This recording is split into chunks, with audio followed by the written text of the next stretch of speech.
Hello. Hello. We have a special guest today. It's Didi. Yay! Didi, but not working in your fin den. You're working in the outside. What do you call pond. that? I do it all. I do it all. He does do it all. Didi does it all. How much does your fish room suffer when summer hits? Is it kind of on autopilot? No, it's like, which one's going to kill me first? So Okay. you just double down. Yeah, and I'm so stupid. I don't know when to stop. I kid you not. Saturday, my knees were hitting each other, trying to keep myself upright because it was like, oh, I just need to finish it. I just need to finish this. I just need to finish this, and it was like, at 5:30, I was in bed on Friday. I took a shower, got into bed, You and were I done. got out in a couple of hours. But it was like, Well, I mean, your you body could have might run fall over me, and apart. I couldn't have moved out but the way. Is it the movement and having stuff to do is what keeps you alive? Even if your body falls True. apart, your mind is still there. I mean, Well, I don't know if the mind is still there, really. Seems What to kind be. of crazy? Am I sane to do all this all the time? I keep saying that I'm gonna I make don't it see a problem with it easier. at all. I mean, I'm not if you biased quit or anything. moving, you stop. So you got to keep moving, I guess. Well, apparently I'm gonna live forever. I mean, not only That's is right. it time for the ponds, but it's so freaking hot. It hit like That's 100 true. index that day I got sick. And Oof, yeah. no, did I not decide to change the 10-gallon to the 20-gallon saltwater tank at the same time? All that's going on, and a couple of shrimp tanks, moose shrimp. Did I do all of that at the same time? Heck yeah, I did. I mean, I ain't got good sense. I know that. See, Ed said if the mind was still there, I don't think you'd be here with us. So whatever gets you here, I agree. That's But right. it's fun to accomplish something, but it's like, damn. Yeah, I definitely I hit a wall. Like I've done more outside stuff with the ponds than I ever have, just because getting that 600-gallon going. But the heat, it doesn't sneak up on you because it's there. Like there is no like, oh, I'm dehydrated. It's like, oh, I have absolutely lost a lot of water because it is still here attached to my body on the outside now. So And I don't perspire, so it's hard, for me. yeah. It's really nice here, so suck on that, Southerners. I mean, we had a high of 77 today. We've had a lot of rain, though. A lot I of don't rain. hear you 90. whining about snow. We actually had a lot of really cold weather. May was really, really cold. My pond is really behind compared to years past because we were having lows in the 40s in a lot of May. So things are slow. I mean, we were having trouble getting above 55 degrees. Things are pretty slow here, but they're going good now. The last couple weeks, or last week was warm. This week is warm. We've just had so much rain. It's about to rain now. I think last week we had a total of 4.5 inches of rain. Yeah, something like 4.5 inches of rain. So, the ponds are very full. And I went all this effort to put automatic irrigation on everything and auto top off for the ponds, but I haven't really needed it because it's rained so much. But did you do an auto top off? Yeah, I put auto top off on because cool. it's easy enough if you're running irrigation anyways. Like it's not controlled by a float valve or anything.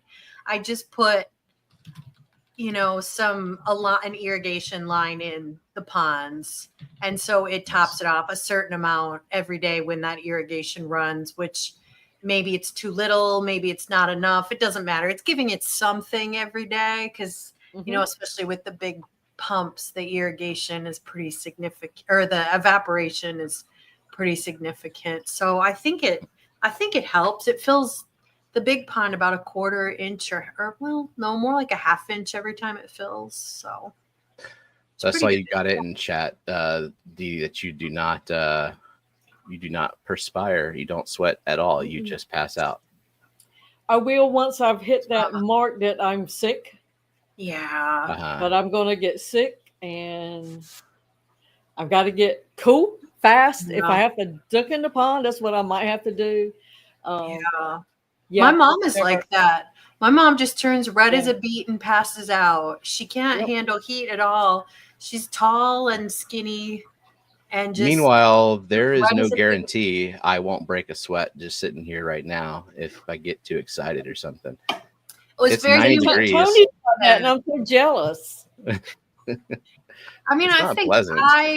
I think I sweat a regular amount, but I'm pretty good with heat because of years and years of hot yoga. It was hard at first, but after 10 years of doing yoga at 90 degrees, I'm pretty okay with heat. I mean, not like heat that you guys have down there. There's a point where it's too much, especially with all that sunshine. I mean, that's a lot for anyone, but like, you know, if we hit 90 degrees here, our humidity is not near as high. I'm okay. I'm okay. Oh yeah, so that's what gets us is the humidity. Yeah, it's so I can humid sit down outside there. and take the heat. Like if I sit on my deck, it's covered on my out there by the ponds. It's nice. I got me a little Yeah. chair. You know, I'm like a Yeah. little old lady. Like, oh, look at this! Enjoy the flowers. Nice. and Well, you and deserve bees to are really rest a little. Yeah. But if the humidity is up high, that's not even fun. No. I mean, your climate, it's pretty harsh in the summer for anyone. So, but you guys, I mean, for you, Didi, like my big month is May for getting stuff for gardening. Like that's the big push. But for you, it's like what, March? Well, I mean, we have winter, spring. Yeah. Like, 2 days and then summer. So Yeah. it hits you like bam. So if you don't get it ready like this, like fall, you can't catch Okay. up, and you're running behind the Yeah. heat again. And that's, I mean, I do it every year because it's like I've got to do stuff right now, because if not, I'll be fighting it in the spring. And it happens, it goes so fast. There's no like Right. month, you know, you don't get to hear the birds chirp and enjoy them for the day or so, and then you're out there toiling. Yeah. I mean, now that I'm paying attention to the weather for the ponding and getting that stuff ready, I think February is the month. February Like is late good February is too, when I need yeah. to start. Yeah, that I ready. try to start in April, but I just don't like being cold. I mean, I could get out there and divide water lilies in even March, Well, but that and still you might get a freeze, right? Like there's right, still Yeah. but you can divide hardy water lilies and Mhm. lotuses early. It doesn't matter. I just don't want to stick my arms in the water when it's only 40 degrees out, you know? I just don't. So yeah, it doesn't seem like comfortable. yeah, I mean the earliest I've ever gotten to it is mid-April, but I can't start really planting a lot of stuff outside till May. So that's kind of our big push. But we have a nice long spring, and then our summers are not bad. I mean, See, our fall is about like that too. 2 days of fall, and then you're into winter, because we Yeah. run around sometimes in shorts at Christmas. So Emily Kids will wanted be to know, sweating riding their bicycles that they got that was left under the Christmas tree. Didi, do you keep Caridina shrimp in any CO2 injected tanks? Yes, several. because I've you got, you RO use RO water too, right? well, Yeah. RO and CO2 in several tanks. If that's just the tank I've got and it's got it go into it, they It's go. a good Never had any problems. combination because like Caridina, they need the low pH, and so you Right. start with the low KH water, you mineralize it, but like aquasoil is frequently used to bring that Hold it. pH a little lower, but But it only problem with does. some aquasoil is that it buffers to a certain pH level, and so CO2 can bring you down. Like there's a lot of super sensitive Caridina that I think require like pH in the 5s, right? So I think don't know. CO2 injection can bring you down to that. Yeah. I don't I'm know sure why some it of mine matters. is in the 5s because it don't even register on the stick sometimes. Yeah. The only Yep. Caridina I've ever had are what are those like orange tigers? Oh, there's the Yeah. tangerine tiger ones. Those are Yeah, ones the that tangerine stay tigers. in- And they lived, but they never bred. They Huh? never Well, bred. they can actually move into more of like your regular waters, because Lord knows they will hang on a plant and you put it in a KH tank. It's not real high. you'll look around, you've got 40 tangerine tigers all of a sudden. Yeah, They're Yeah. tough, and Stardust are the another raccoons one. can go and yeah. a Mine lot of just things never too. never bred. I Yeah. had them with Blue Dreams in my littlest tank, and they never bred. They lived a long time though. They didn't die, but Maybe you didn't. Maybe you had all the same sexes. I made the mistake of being Could stuck with be. all males, not thinking, you know, how you give Yeah. them away, and it's like I never dreamed that. And then all of a sudden, all I had was males. It could be. I got them from Foxanne, and I think I got like, I don't know, 10 of them or something. You'd think that there would be males and females. I don't know. I am not a shrimp expert. You know so much more than me about shrimp. So And Jenna's asking, are raccoons? I think Didi, you just said raccoons are another that can go in regular water. are those, is that a I shrimp? don't know if they're Yeah. tougher than the tangerine I don't know. tigers or not, but they make their way. And I believe if you Yeah. put tangerine tigers and raccoons in a tank, I believe the raccoons will win. And the tigers win any other time, but I think they would take their own. True in Well- real life too. I would bet on a raccoon over any animal. They are resourceful. They are feisty. I have yeah. some living in my soffits. They're I ridiculous. moved some raccoons into a regular half water, regular RO. I mean RO and regular half water because it was just fish and caraneos. And I was trying to move all of my raccoons out of another tank so I could empty it. And do you know I don't have any neos left, and it was full of neos. Outcompeted. Wow. They take wow, everything. they're more vigorous than neos. That's pretty Yeah. scary. If they go to prison, they are going to be in charge of the block. Everything's a prison analogy. Uh-huh. Socorro wanted to know, Kelley, have you played with drip irrigation on a pond pump? Yeah. So what I did, so it's not on the pump. So it's just a drip line. So how drip works is it like connects into your faucet. And I mean, I'm sure there's more sophisticated ways to do this, but this is how I've done it.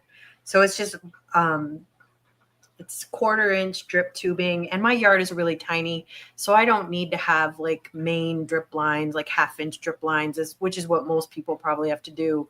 But my yard is it's so tiny. I have enough pressure to reach even with 1/4-inch.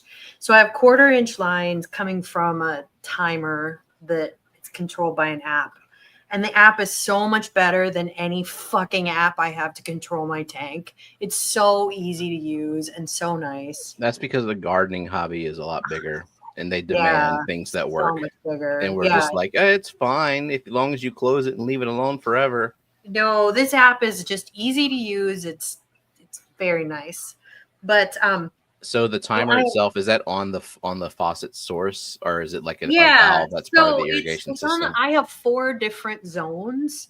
So you have to have, so your faucet, you put a splitter on it, because I like, I still have to have a hose on there for hose activities.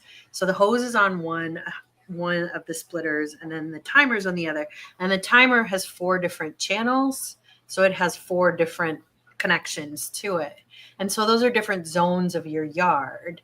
And you kind of establish what a zone is based on like how much irrigation it needs. So like I have a wall of petunias, and those get irrigated like twice a day but only for 10 minutes. So those are all on a zone. And then everything around the pond is on a single zone. So I have lots of tiny little containers. And then I'm like, well, I'm over here. I'll just put a line to the ponds. And so you can control how much water goes into like an individual pot by like what emitters you put on. And there are emitters that are like 2 gallons an hour, 1 gallon an hour, 1/2 gallon an hour. And then there's drip tubing, which has emitters like every 6 inches. And it's just a tube. And so you can kind of play with how much on that.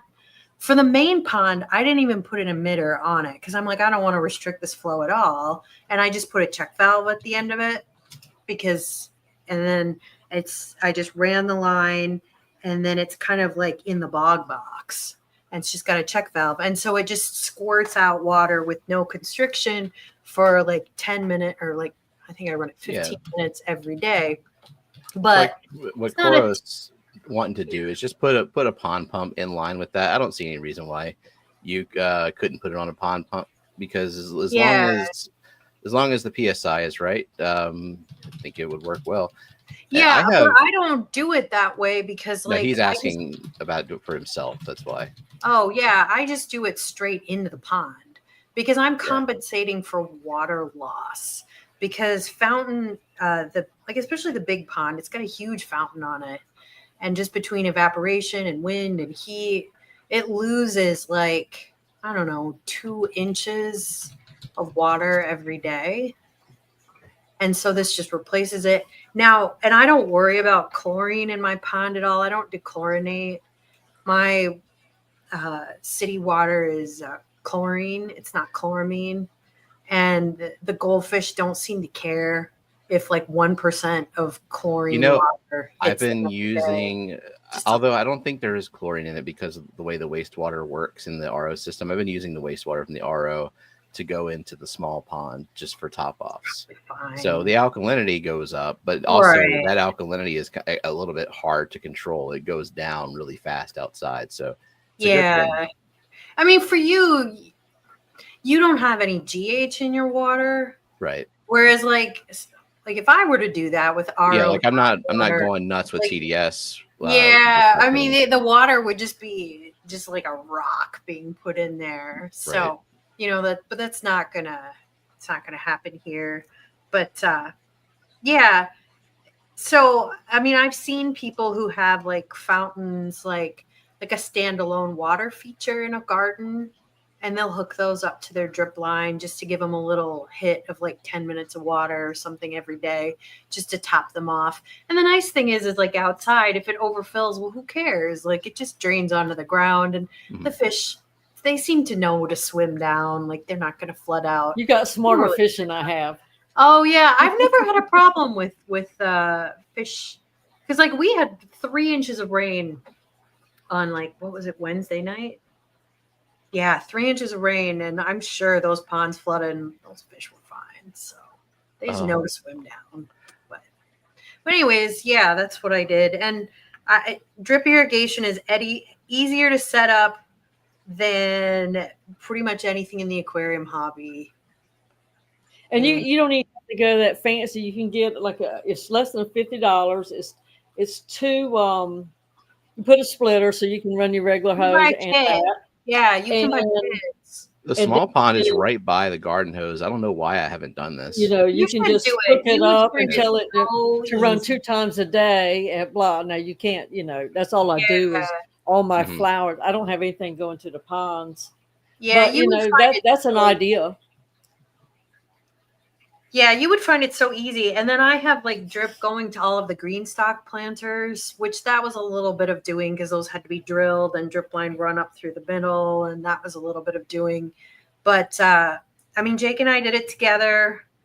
And, I would say it's a lot easier than any DIY I've done in here. Well, lots of DIYs are easy and fun, Kelley. Maybe you'll get. I wouldn't say it was fun. I would say it was easy. But I'm so glad it's done because now I can go on vacation and not worry about yourself every time you realize you don't have to go out there and do it. Right, exactly. That's what the allure of DIY is the results and the benefits of it. No, I am very glad it's done. And the truth is like a lot of those little pots, even in my climate, need water twice a day during the heat of summer. And I couldn't keep up with that manually. Well, nobody can keep up with that. It's just that eventually you'll slip up and the plants will suffer.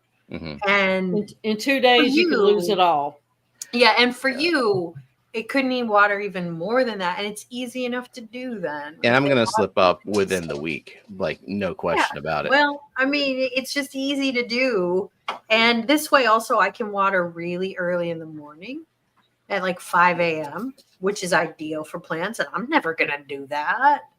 I mean, the earliest I ever would water is like 10 o'clock in the morning. Now, the Green Machine probably finds it therapeutic. He does his watering manually. But I mean, if it's a thing that you make a point of doing that you enjoy, that's kind of like me with water changes. Like I find it therapeutic. I find the plant trimming therapeutic, and other people were just like, that's the chore of the hobby that they want to streamline and avoid. So Mandarin Gobi wants a pond in his room. Okay. So what plants can he grow? And I guess the answer is just depending on what kind of light you're going to put. Yeah. And it's for like water lilies. If you want them to bloom, they do need a lot of light.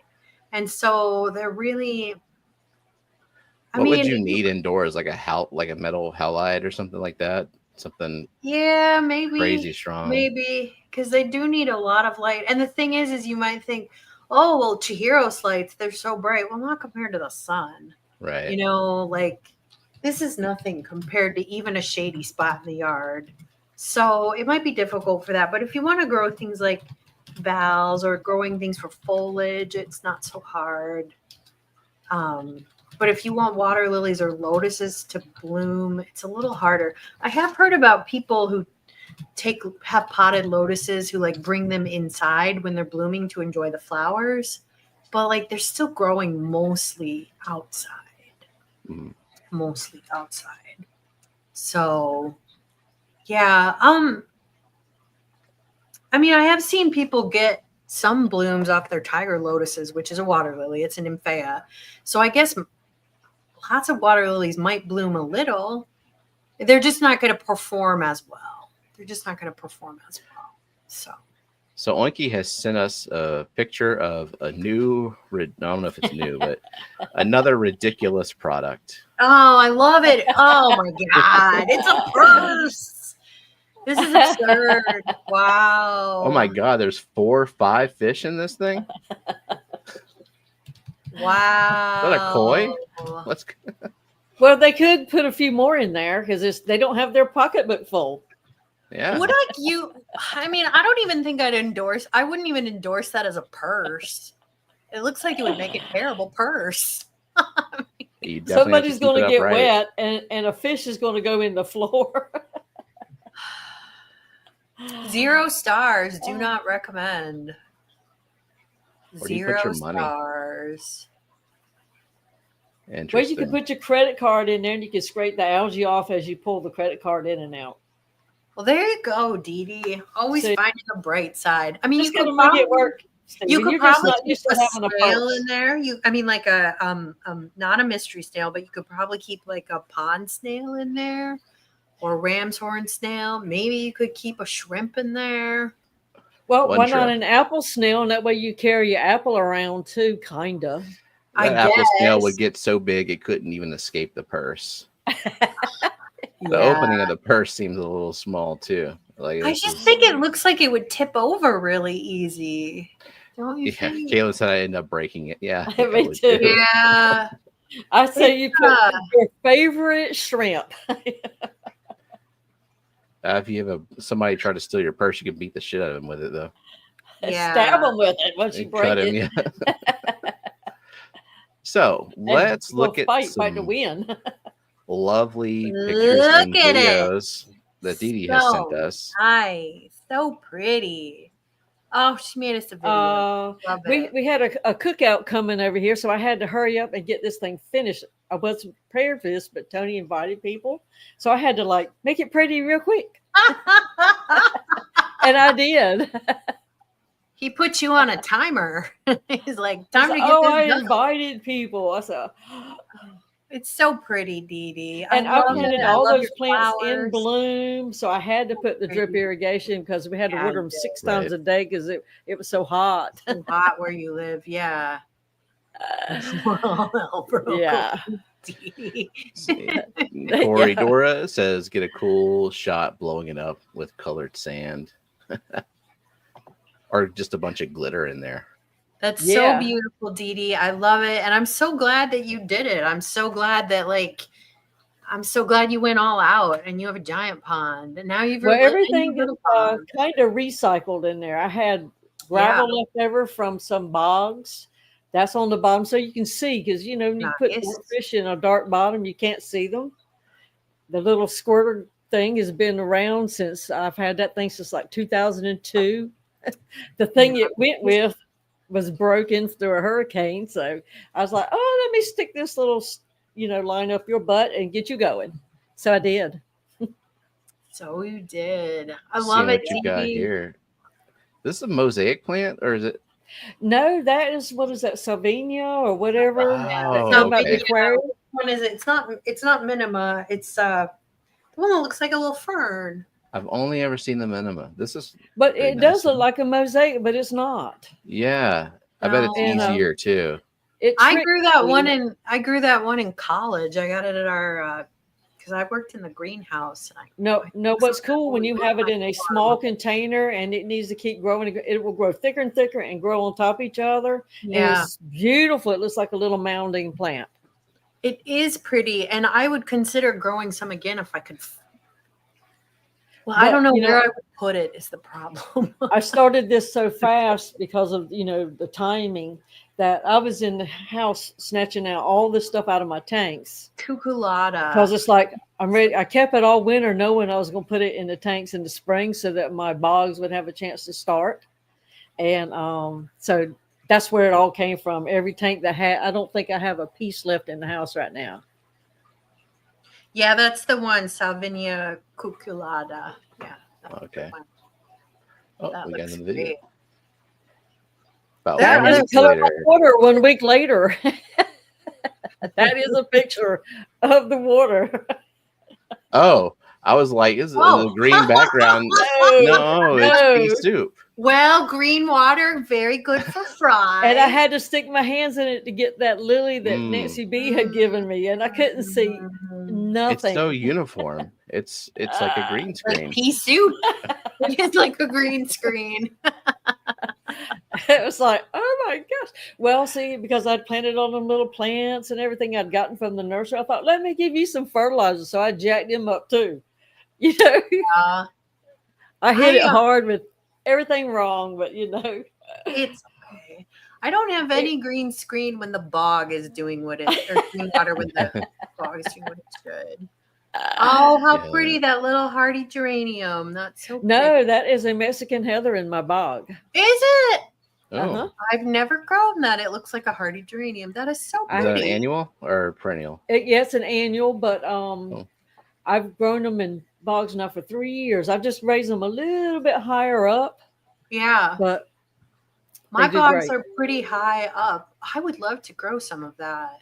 I just make sure that the root ball is up a little bit higher. The crown, I guess you call it. So just the bottoms of the roots stay in the water. So that's Mexican heather. I wonder what the scientific name is of that. Let's see. And actually, I do better with them there than I do in the yard or anything. So it says that it's a coffea, which, some coffeas do well in ponds and some don't. So it's coffea hysopifolia. I would like to try that. I should try to find some of that plant. I would like Liz, why don't you build Brookley a real pond? You can copy our ponds. Liz. Yeah, build Brookley a real pond. I'll send her plants for it. Yeah.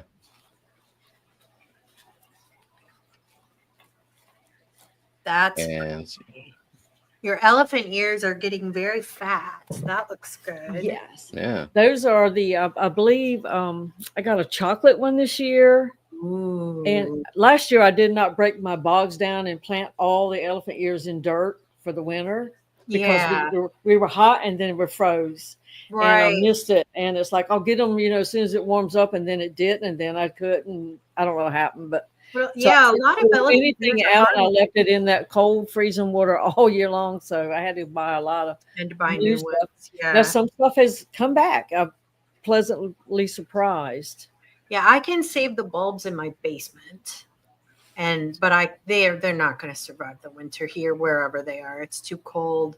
But I didn't save any of my elephant ears because I wanted to try a new variety this year. So, well, even if I don't plant them in the bog, I put them somewhere else in the yard. Right, so they're protected. Yeah, because they're hardy where you live. What zone are you? We'd like to look at them. What zone? I don't know. Well, all right, let's check. Yeah, I think you were zone like 8B. I think.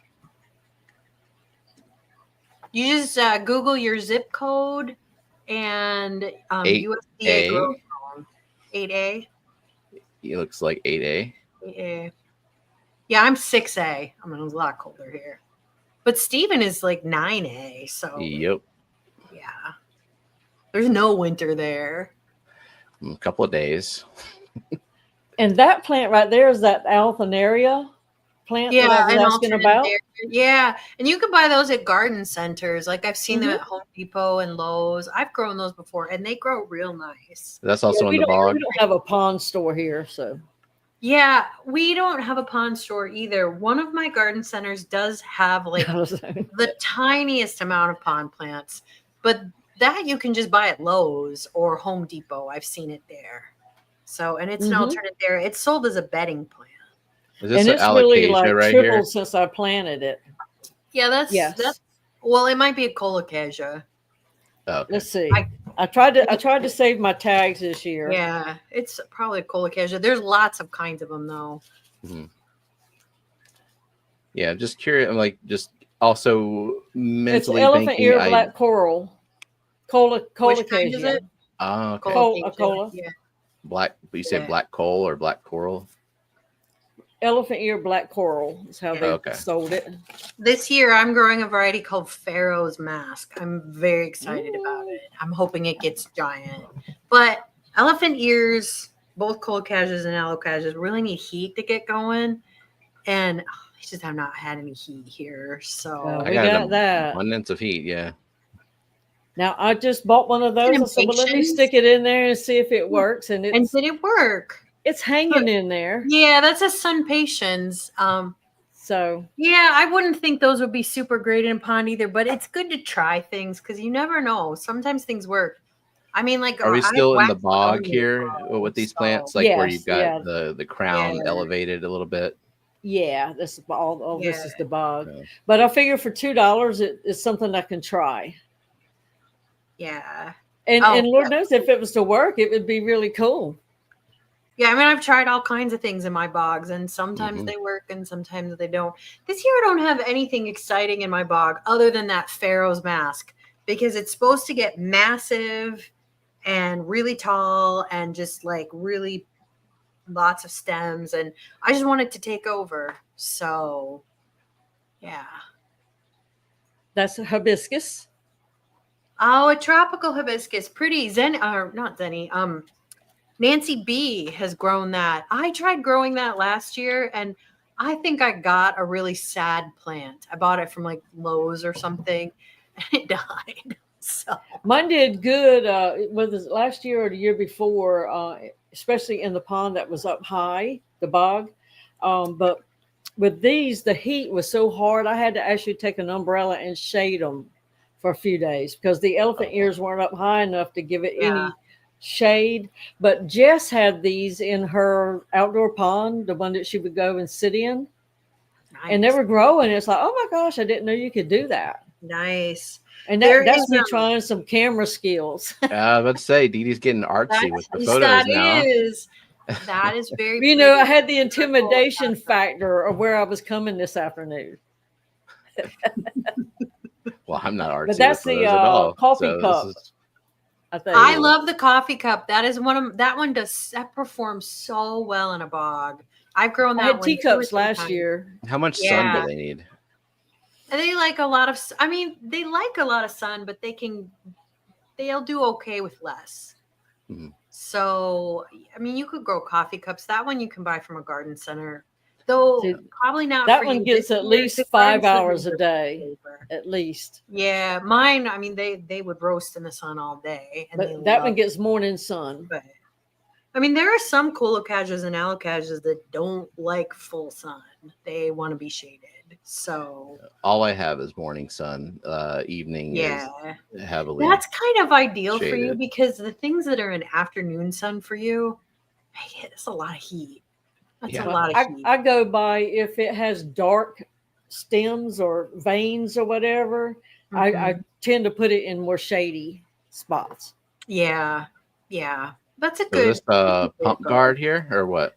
That is my electrical outlet box because they give you about a 6-inch line on a pond pump, Yeah. and it couldn't stretch, so I had to run a cord to that. And it's like, Yeah. you know what? Instead of just always like putting it underneath a bucket or something, I'm gonna make me something. So I mounted it on a pole, and it closes like a lid, and it's pretty tight. I have mine like kind of in a little sheltered area underneath my bog box. And I went out and bought like a really fancy weatherproof thing because I got tired of it shorting out. I figured that was not good. Oh, a little caladium. A caladium. Yep. Those caladium. Yeah, that would be good for you, Stephen, because they like shade and they like heat. So, yeah, I've grown caladiums before. Yeah, I have some growing. And they come back for me too. Like if I leave them. Yeah, they do. They're hardy where you live. They're not hardy where I live, but I can store the bulbs. So there was a question for me. Hang on. That's a red flash. Red flash. Nice. Very flashy. Barbara? Yeah. I have a ton of duckweed in my pond. If I planted a bunch of marginal plants, could it help starve out the duckweed, especially if I take out a bunch of duckweed? Not really. I feel like the only thing that truly gets rid of duckweed is surface agitation. If you even have just like a little bubbling or a little tiny pump or like a little spitter fountain or something. I swear I've got submersed duckweed at this point. Like it has found a way. It's hard to get rid of without manual removal, honestly. Like yeah, but plants are not going to outcompete duckweed. I don't, and not in my experience, but duckweed doesn't really proliferate in my ponds, probably because they all have pumps. Like every one of them has at least a little pump, except my little teeny tiny ponds, because I just couldn't find a pond I liked for those. And now a frog has moved in one of them. So, he likes it. I bet he does. I was surprised when you said you've never seen amphibians in your yard, but then I realized that you have outdoor cats. That so many cats. My neighborhood is just overrun with cats, and so this is the first amphibian. Period. End of story. I've seen in 10 years in this neighborhood. And where did he come from? I don't know. I mean, they all come here to party now. Yeah. Rain, we have 2 ponds. I mean, yeah. Well, you probably have a lot of them because you live by the ditches. I live by bodies of water. I live like a block from the river. So I'm not far from it, but there's just so many cats that, they're murderers. So it's worth a shot, Barbara, in terms of the surface agitation. Yeah. Yeah, it is. It really makes a difference. I think just surface movement. I would manually remove as much as you could, net out as much as reasonable, throw it in your compost, whatever, and then get some movement going. And if you can really crank that pump up pretty high, even if it's not how you want it to be forever, I think that's your best shot. That's your best shot. So. Okay. Ready. Is that a dahlia? I don't think it's not a dahlia, and dahlias are not going to grow in a pond. No, it is. They like it. Is it? Aquatic yellow. No, that's in the little flower bed in front. That's not in the bog. Oh, okay. Yeah, I was going to say, because dahlias, they like to be dry. Yeah, that's in front of the pond. Oh, nice, nice. I have 25 dahlias growing this year. Which, Didi, if you want dahlias for your yard, I'll send you tubers next spring because they're fun to grow. When I had my previous house, I had a flower bed that was 90 feet long and anywhere from 6 to 8 or 9 feet deep, depending on the pine trees. How I worked around them. Yeah. And I had so many of those and irises. I mean, so many plants. Well, for you, like, you don't have to dig up. You don't have to dig up your dahlias. Like, you divide them every now and again. Every couple of years, you could divide them. But for me, like, they have to be I have to dig them up and store them. So yeah. But like I would send some to you, Stephen. But they need a lot of sun, and they don't really like that much heat. Like, it's a little too hot. There's a lot of heat. You have a lot of heat. We can grow very different things. We're in different climates. So that's that Mexican heather. I got to see if I can get some of that because I'm Looks very like it's spreading really well. Like, yeah, that's that coffea. I'm very interested in growing that in my bog. That's really pretty. One year in those bogs, they were like this round. Wow. And one of these, a little stem really like fell off, when I was unpotting it, and I stuck it in the dirt in my little catch-all box of like, what do I do with this? And I just stick it in there till I find a place to plant it. And it's a nice little plant already. And it's like, I did not know you could break them off and stick them in dirt. Nice. But it's always moist because I have to go in there. There are lots of coffeas in garden centers. And I got some coffea. I think it was like Hummingbird's Lunch was the variety. And because hummingbirds really love it. It's got like the red tubular flowers. And I tried to grow that in the bog and it just did not go well. But I know that there are some coffeas, obviously, that do well in a pond. I need to get some of that one.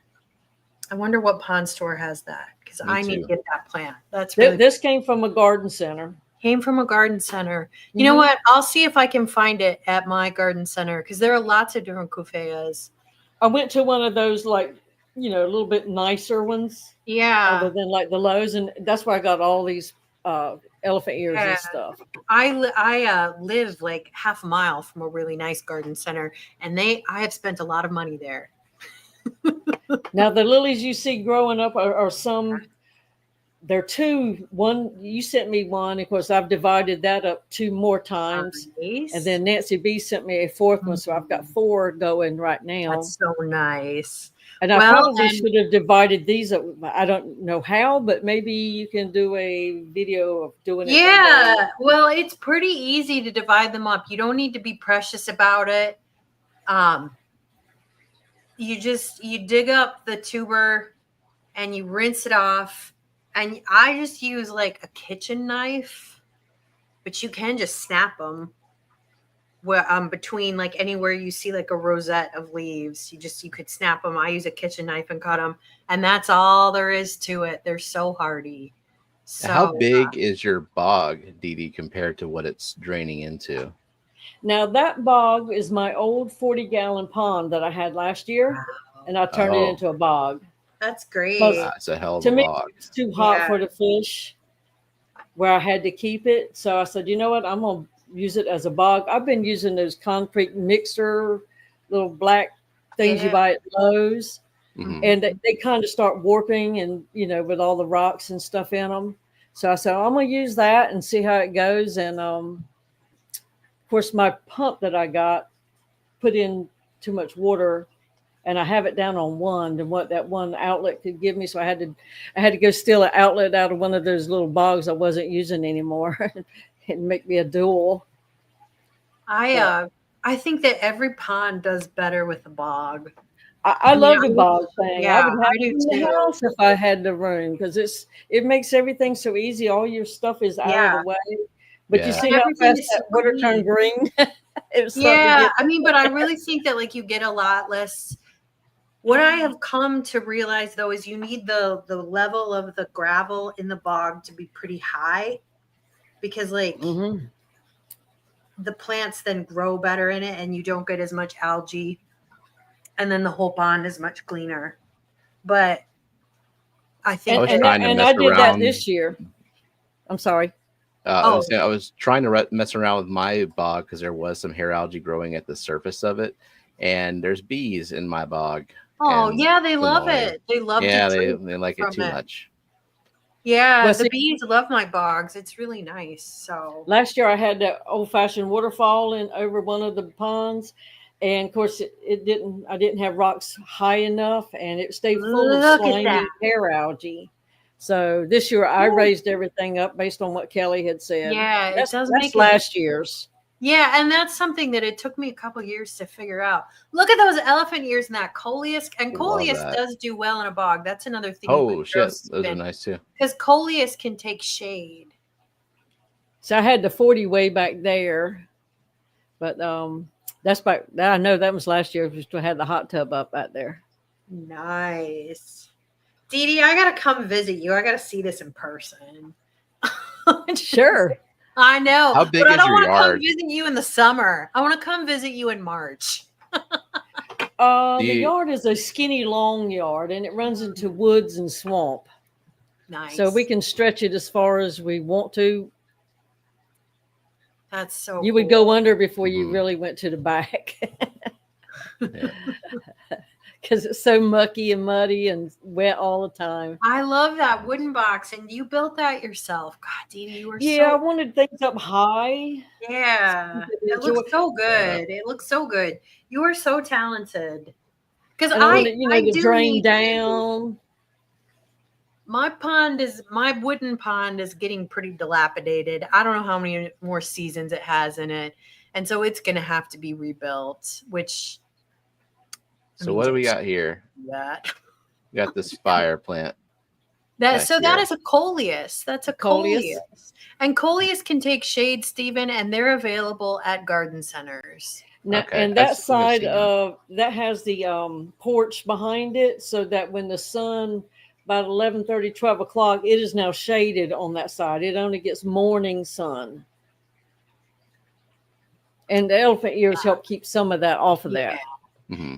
Yeah, I mean, you can grow coleus in full sun, but they also grow well in shade, and they like a lot of water. Coleuses are really thirsty, so yeah, they do well in a pond. Do you know what that plant is in the very back, the tall one that he just went past? Back it up so I can see it. A friend gave it to me and said it was Hawaiian ginger, and not over there. Keep going, get back to the right, right there. Right here. The tallest plant in the back. I mean, does it bloom? It might be something in the Zingiberaceae family. It has a pretty white trumpety looking flower, but it smells so nice. Like gardenias are nowhere near as nice as that. I mean, the ginger family is really big, and a lot of it does do well in a pond. I'd have to see the flowers. That's not in a pond. That's just in a garden box. Okay. I would have to see the flowers. It was in the hot side, so I had to move it because it couldn't do nothing. I don't always know the plants like that for you and Stephen, because I live in a very different climate. People don't grow stuff like that up here. It's a lot colder. So I've almost lost them a couple of times in winter because I don't bring stuff in. I just cover it over. And it's like, oh my gosh, because I can't get any more if it goes. Yeah. So that's cool. I'd love to see the flowers. So. I have to get a spot that I can start pulling in at least a couple of everything. Yeah. Green Machine tells us that bog is a torso in Swedish. Oh, yeah? There you go. We're talking about torsos today. He was told about changing the name to Bog Man. So it's Torso Man? Torso Man. Rip out your stomach. Oof. That is a lilac plant, I think. I'm surprised you can grow lilacs down there. I thought it would be too hot. Because Stephen cannot grow lilacs. It's in a corner, and it has a giant snowball bush beside it that kind of shades it from all the afternoon sun. And it gets maybe like an hour and a half when the sun crosses over. And look who came to visit my ponds. Oh, an owl. How cool. And he knew we were looking at him because he saw us at the door, oohing and eyeing. Oh, he's very good looking. He is after our bunny. We have a little wild rabbit that comes out, and it sits there while we're out. Even if I'm cutting wood or something, it'll sit right there. And he's trying to get her.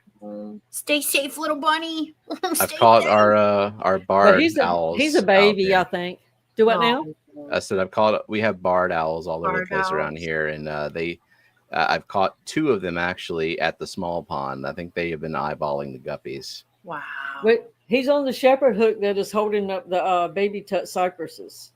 That's how close he is to the pond. Wow. That's really cool. I've never seen owls in my neighborhood or heard them, but I wouldn't be surprised if we didn't have them. I live near the river. So Tony said he came and landed up close to the back door the other day on the ground. I said, well, maybe he saw a worm or something, and he said, well, he did have something. Cool. Oh, Craig had a pure white owl flow. He flew beside the car yesterday. Wow. I didn't know you guys had owls down there. That's pretty exciting. Now, I cannot keep orchids alive in the house, so I've got one hanging outside over the bog. I would think orchids would love your climate, especially in the summer because it's so humid. They love that. I'm trying it this year. Yeah. Yeah, that orchid in the tank, it lasted a couple of months, and then it did what I probably they just don't want to be that wet. They like to be humid, but maybe not wet. Yeah, I can't even grow them good in my terrarium thing that I have the mister and the water on the bottom. Yeah, I can't keep them alive long. Yeah, I've thought about.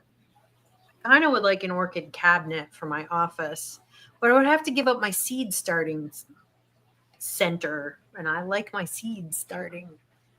So I have to grow things from seeds. So now, see, this Mexican heather is more shaded because it's actually under so pretty the eaves of the porch, so it does not get. It only gets like early morning sun right before as it comes over the house for about an hour or so. I'm gonna have to stop by the garden center and see what if I can get any of that. That's so pretty. Because the other Kufia I tried didn't work, but Kufia is a big genus. There are lots and lots of plants in them, and clearly some of them work well. So there's the undercarriage of your pond. Oh, wow. That's so cool how everything kind of flows into one. Mm-hmm. I had a baby tut on top of this, but I needed it to get that green out of that pond, so I snatched them out of both of the ponds. It took them and stole them and used them in the other one. And then I went and bought 3 more. Yeah, the tut grasses which are papyrus, are really great in ponds. Last year I did the queen tuts, and I thought they would stay kind of small and reasonable size. No, they got enormous. Like they just totally took over. So let me tell you, be careful with them because I had one that had just left in the pond over winter. Of course, it died. Right. But I went to pull it out and I stabbed my finger with something. Oh gosh! Oh my! Because as soon as I hit it, I went, ow! Yeah. And so I thought, well, it was a splinter. But I've babied that thing for over 2.5, 3 months. It would get festered up and swelled. And I think I finally got it because I thought, good, I'm gonna have to cut the end of my finger off. Oh God! Wear gloves when you're handling them things. Pond-related injuries. When they're brown. Injuries. Mm-hmm. So CoralWorks. Oh, sorry. Go ahead. CoralWorks has asked if I could do a tutorial on seed starting. I'm not super great at seed starting. I feel like I'm kind of a beginner at it. I don't have the best light setup. I mean, I managed to grow a lot of things from seed this year, but I think there are people who are way, way, way better at it than me. And I don't know. You could probably learn from someone way better than me. So I don't do seeds either. I just buy it. Yeah. Because it's so cold and dark here. It kind of really cheered me up because I just started in March. I should have started in February. Now Debbie's wife, she saves seeds from everything they eat, whatever she likes, and she grows them. And that's so cool. She reuses everything that she likes. Yeah, I grew all my vegetables from seed, a lot of my flowers. I did grow hundreds of things from seed this year, and I did have success. But I feel like there are people who are way, way better at it than me. So, yeah. And my setup is not the greatest. That's one of the lilies from you. Oh, the lotus for me. I don't keep that one anymore because it's just too big for the pond. And I'm trying to really focus on keeping smaller varieties of everything. So like I'm phasing out big water lilies, phasing out big lotuses, and just keeping the smaller ones because it gets to the point by like late July and August where I can't see anything anymore because everything's so overgrown. So now what would happen if you cut off half of those pads? So if you cut off lotus pads, you have to be a little careful. If you cut them below the water line, they're hollow and water can get inside them and it can rot the tubers. So like Yeah, so even in the winter, because they're hardy here, but I don't cut them back before they freeze. I let them freeze and die naturally, so it kind of like seals the wound, because I don't want them to rot. So I try never to cut lotus stems, but the thing is I mean, they just get enormous. So it's better there's so many varieties of them. It's just better to choose smaller varieties. So I'm just not growing that one anymore. But I have 6 lotuses, so I'm not lacking at all. So well, that's good to know about the lotuses, because I trim lily pads indiscriminately. Yeah. So I would might have done the same trim thing. It. If one of them breaks by accident, it's okay, but I try not to. So Scotty wanted to know, tiger lotus is the one with the big leaves, right? Well, it's actually an aquarium plants. It's a lily. What's the best way to spread that out and propagate it? In my experience, it does it on its own. It does it on its own. I mean, it will overtake a 90-gallon tank. And that's why I got rid of it, because I couldn't deal with it anymore. So it sends runners to propagate, and it also makes little bulb-shaped tubers. They're like little nuts. Little round tubers. Hairy nuts. And so you can propagate it from those or runners, either way. But it will take over a tank this big to where you can't see anything but it. You don't need to there's no trick to propagating it, because the thing about that nymphea, it's not a lotus, it's a water lily. It wants to be a plant that spreads out in 10 feet. It wants to have pads that are that big that go to the surface. And so we're really not, you're trying to make it do something it doesn't want to be. And long term, it kind of can't do that. So that bog looks incredible, Didi. So you've got some like bloody dock in there, which golden creeping Jenny. Blood dock, which I've grown bloody dock a lot of times. You can eat it. It's a delicious salad green. I left it out all winter. Yeah, and it comes back. Mine, it even comes back here too. But normally I pull it and bury it. But it was like, oh my gosh, everything else had died off, and I had a bowl, a fish bowl that had gotten cracked at the top, and I just turned it upside down and covered it from the frost. And it made it. I'm surprised. It's even made it here too. The problem is I turn off the pump in the winter, because otherwise what happens is like the bog will freeze first, and then it like creates an ice dam and it'll flood the pond. So I can't keep the pond on. And so it dries out. And it ends up just desiccating. And so sometimes it comes back, sometimes it doesn't. But if I were to bury it in the dirt, it would come back, because it's perennial in my climate even. But it's a nice plant, and it's a good salad green. You can eat it. It's quite So tasty. What do you use in your bogs as substrate? Are you just filling it up with pea gravel or something else? Pea gravel. Cool. Yep. That's all I did too. Just curious if there was anything. Yeah, that's what I do too. You can use leca, but leca is expensive compared to. That one is that one came from KJE Aquatics, so I'm trying to hang on to that one in particular. So it's kind of special. Yeah. But my ponds ran all up until that last hard freeze. And then it was running, but the pond itself was freezing. So the water coming back down, it couldn't get back to the ponds without, it was splashing everywhere. And I said, you know what, I'm just going to shut the ponds, the pumps off. I mean, I run mine as long as I can, but it gets to the point where it's so cold here that it ice dams. And that's probably it for me, about 20 degrees. And winter is typically colder than 20 degrees most of the time here. Now I'm trying something new in this one here too, that I don't know if it'll work or not. And it's orange sage. Oh yeah, I've grown that before, and it does do well. Sedges in general do really well because they're riparian plants, so they grow in boggy climates. Every sedge I've tried to grow has done really well. So, and the curly rushes that you can buy, that's a sedge also.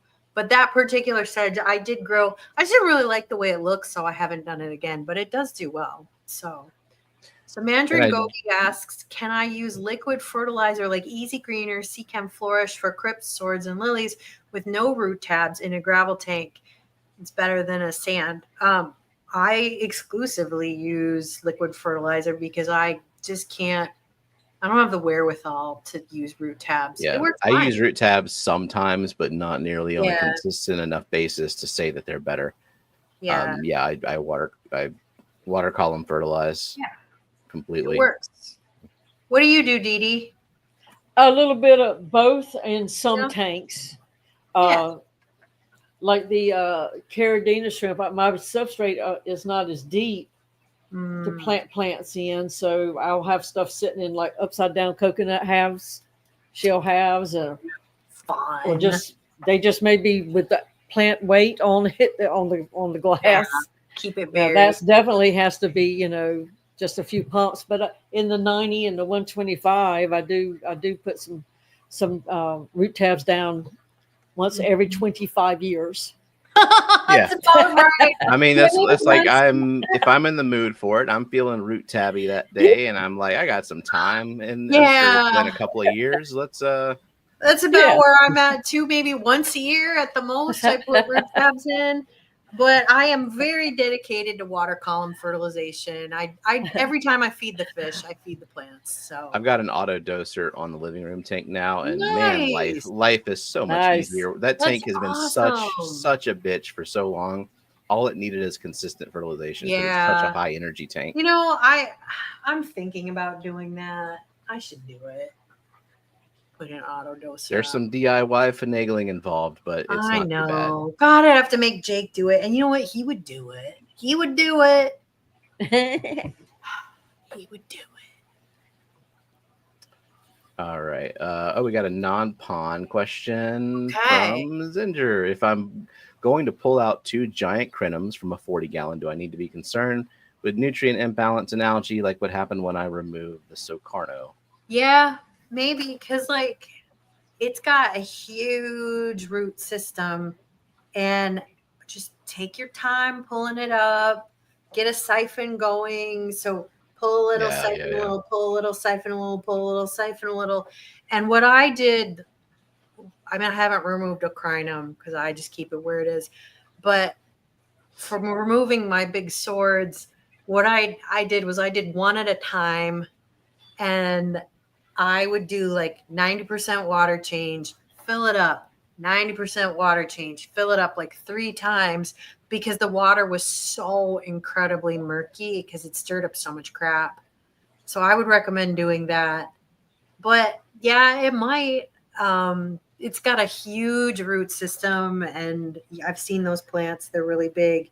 There's really no getting around it. It's, you can minimize it with running a siphon and water changes. That's about the best you can do. And I guess like this is a problem that I don't ever have to think about it, because if I am removing a plant, I'm immediately putting something probably faster growing in its place. I don't think that that's the problem so much as it just, I mean, it kicked up so much debris that the water, I couldn't see the fish. Yeah, I'm just talking about like the nutrient imbalance, not picking up all the crap. That is a recurring problem when I'm it's I think that was the biggest problem, and it could have led to algae, but I did a lot of 90% water changes. So I would recommend that. You could add some fast growers from another tank. I would just put another plant there and it'll be fine. Crinum is such a slow grower that if you put anything there, it'll be growing faster than a crinum would. So, and mine finally gave up on me. I moved it from the 29 because it was like everywhere, and I put it into 125, and it kind of like, I'm going to grow. No, I'm not. Yeah, I'm going to do it. No, I'm not. And finally, it just gave me the finger. Gave you the finger. Sometimes plants do that. They just give you the finger. So if I get another one, I'll just buy another small one and start it all over. I liked it in there, but start it in the biggest tank you have. on root tabs. So Green Machine Sweden's not convinced root tabs make any difference. The osmosis effect will pull the nutrients to the water, just as it will pull liquid ferts into the substrate. It depends on your substrate. If you have a substrate with a good cation exchange capacity, it will hold those nutrients there. Or And if you're just using, I have a lot of tanks that are just sand. yeah, And root tabs are pretty helpful there because I mean sand locks in a lot of crap. it does. And the thing is they dissolve pretty slowly. They're supposed to. Yeah. It takes a while for a chunk that big to dissolve. But I will say the best demonstration I've ever had of how a substrate matters is I used to always grow my water lilies and my lotuses in a mixture of 4 parts sand and 1 part cheap topsoil. And Well, I saw Nancy how B over successful. here. That's right. I saw how successful she was using kitty litter, which has clay. It's made of clay and it has a high cation exchange capacity. And I switched to that, and oh my god, I get 3 times the amount of flowers. Hands down, my lotuses went crazy. My water lilies went crazy. And that cation exchange capacity really matters. And those are fertilized just with the root tab. And I switched from using the same mix as you to just digging some clay out of my yard, and I have very similar results. Because Stephen has, down south, they have that red clay dirt, and it's great for water lilies and lotuses.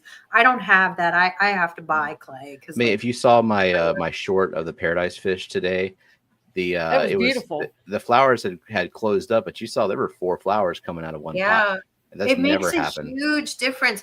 And it does make a difference in your tank too. I mean, you can get where you need to go with sand and gravel, but you have to fertilize a lot more. It makes such a difference to use a substrate with a good cation exchange capacity. Don't use kitty litter in your tank. That's going to look like shit. Don't do it. But aquasoil, I know it's expensive, but it really is worth it. So I like gravel too. I like sand. I really do like sand because sand is nice. It's easy to plant in. It's cheap. And it doesn't mess up your water chemistry adversely. And it grows plants. It does. And I've used it. Substrate is secondary. I've used it. And if you are on a budget, that's a good place to save money for your CO2 system. Thank you, Vibes, for the $4.99 super chat. Thank you. So who is attending the Lone Star Cares convention in chat? So we can attending? Is Emily going to go? Emily for sure. Emily and her wife are both going. Nice. Well, you can hang out with Emily. That would be fun. I would hang out with Emily. Me too. Emily better come to the clash so she can hang out with us. I hang out with all of y'all, and then I'll go take a break in the room. Yeah. Well, no offense to anyone. Everybody needs a break. Yeah.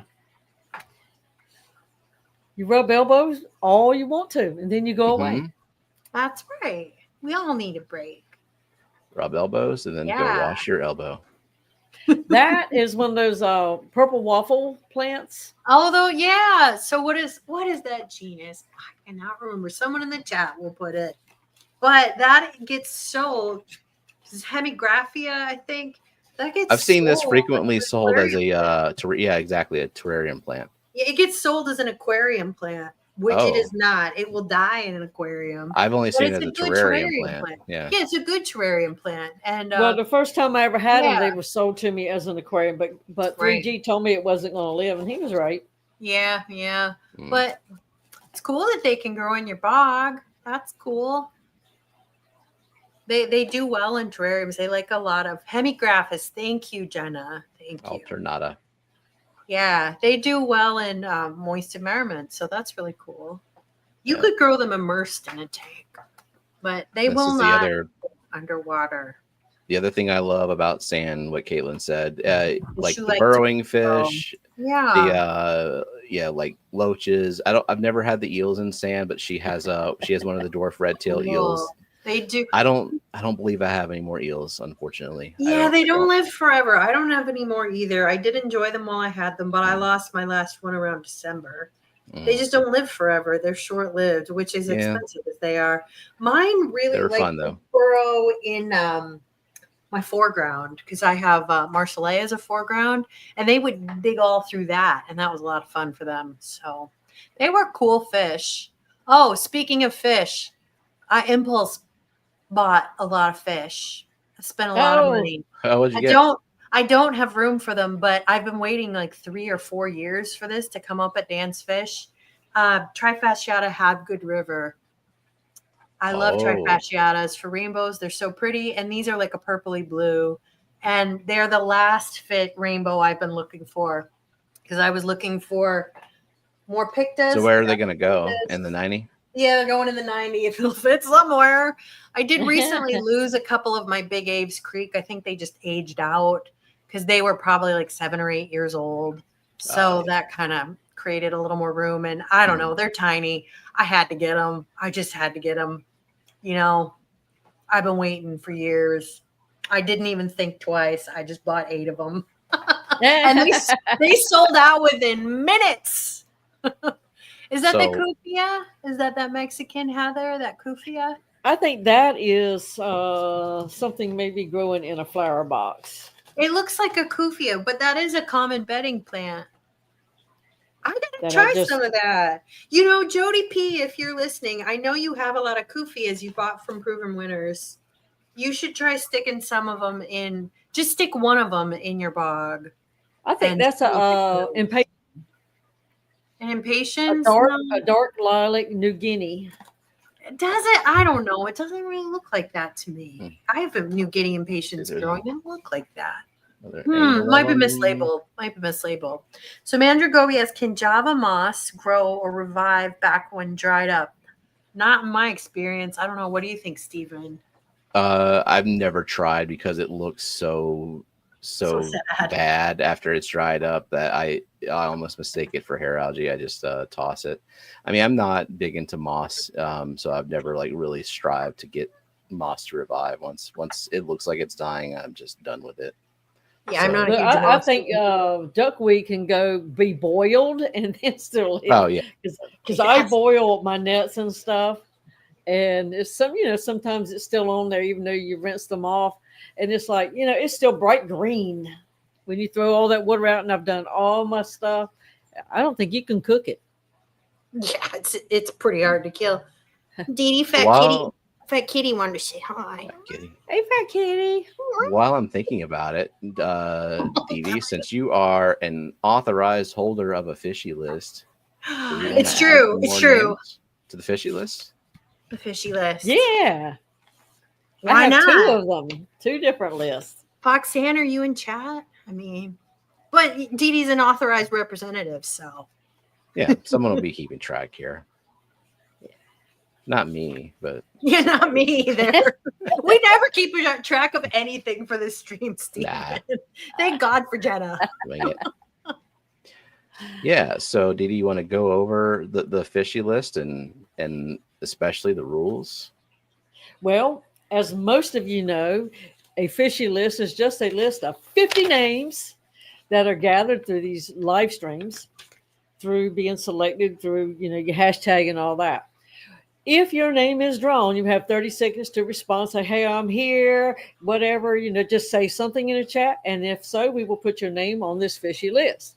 When we get 50 names on it, then we will have a drawing, and the winner of that drawing gets a $100 gift card to your aquatic store choice. You're going to have to be present to win, because you got to respond back on that one for 1 minute, but just be even a little bit nicer to you. I don't know why, but just a mistake I made, I guess, but in the rules. But we do this, and we're going to have 2 lists. We have 2 lists running at the same time. One of them is Debbie B's list, because she's sponsoring that one, and fishy list number 4 is a separate list. So if we can do 2 for one and 2 for the other, that way they'll be both running at the same time. And these drawings are finished on Foxy's Fishes on the Hot Mess Express on Thursdays. Don't matter where we give the names added to the list, but we will always do the drawings on her channel. That way everybody knows where to go for that. And you can be on that list as many times as you have your little name selected, and we get to add you. All right. And it does help. Because look, if we roll and you're not there, and you've managed to get your name added 4 times, you still have 3 more chances, because we don't take you off completely. We only take that 1 entry. So If you show up any place that me, Roxanne, Foxy's Fishes, or Brian, Pepperland Creek Aquatics show up, we can do a live stream giveaway if the host so chooses to let us do that. But there is a complete list of rules on Foxy's Fishes channels. And if you really want to know all the rules, I can send you a video. It's a great video. Hashtag bog is what I've gone Hashtag with. bog. But you win absolutely nothing today but getting your name on the list. And when it's you are playing for a you chance. May. At a chance. So it's not hashtag torso. It's hashtag bog. Hashtag bog. I was expecting to see hairy nuts.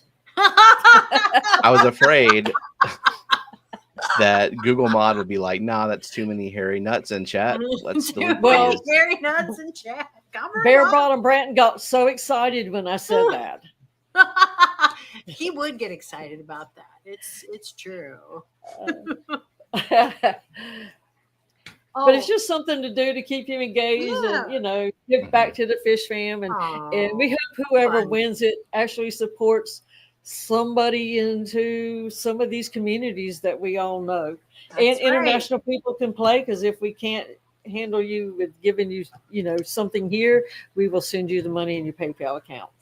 Nice. And then you can support a local fish store in your home. Yeah. So yeah, there are people here that that I'm not sure if they listen to Hot Mess Express or if they're lurkers. So consider heading over to Foxy's Fishes channel, subscribing, and catching Hot Mess Express every Thursday at 6 p.m. Central, because that's where the actual prize drawing is going to happen. That's where the fun is. Also, way more chances to be on the fishy list. And more chances for fun. More chances for fun. It is a fun stream. More chances for fun. That's right. That is my Thursday routine is Hot Mess Express, and then Thursday night with Vibes and Todd and Mariah, except he's not doing it this week. Well, he's going to a convention. So. Yeah. Whatever. So while we collect names, I made a content. I made two contents. She did. I've got two shorts. I thought we could show them. I can pull them up. Yeah, I've got two of them. And don't forget, Foxy's also on Friday mornings too. That's right. Oh, Foxy I did forget AM. because I sleep. I'm always working then. Why? That's not fair. And every once in a while I get a wild hair and I actually have a pop-up. So every now and again you do. It's true. So just be subscribed, you know, maybe you'll get notified, because I don't usually do a whole lot of planning, but like you never know. Be there. You never Who knows? know. I'm able to jump right in there. I always steal Stephen's spots if he goes away. Mm-hmm. Kelley, that is so pretty. Today. Thank you. These are my green stocks, and look how out of control they are. That's cool temperature veggies. So peas and greens and stuff, and cabbages. Those are my tomatoes. I have dwarf tomatoes. My strawberries. I have baby strawberries. And there's my ponds. They're finally catching up because it's been really cold. It's been cold. So yeah, you can see how far behind they are. Those lilies and lotuses are really not doing much. Catch up fast. Yeah, it's been cold. So, but today I have a got your first flower. See, it'll be like end of July before I actually see a flower. It's so hot. Oh, wow, really? How interesting. So, and that variety is called, so that's the end of it. That's Sue, which Ted Coletti sent me. Thank you, Ted.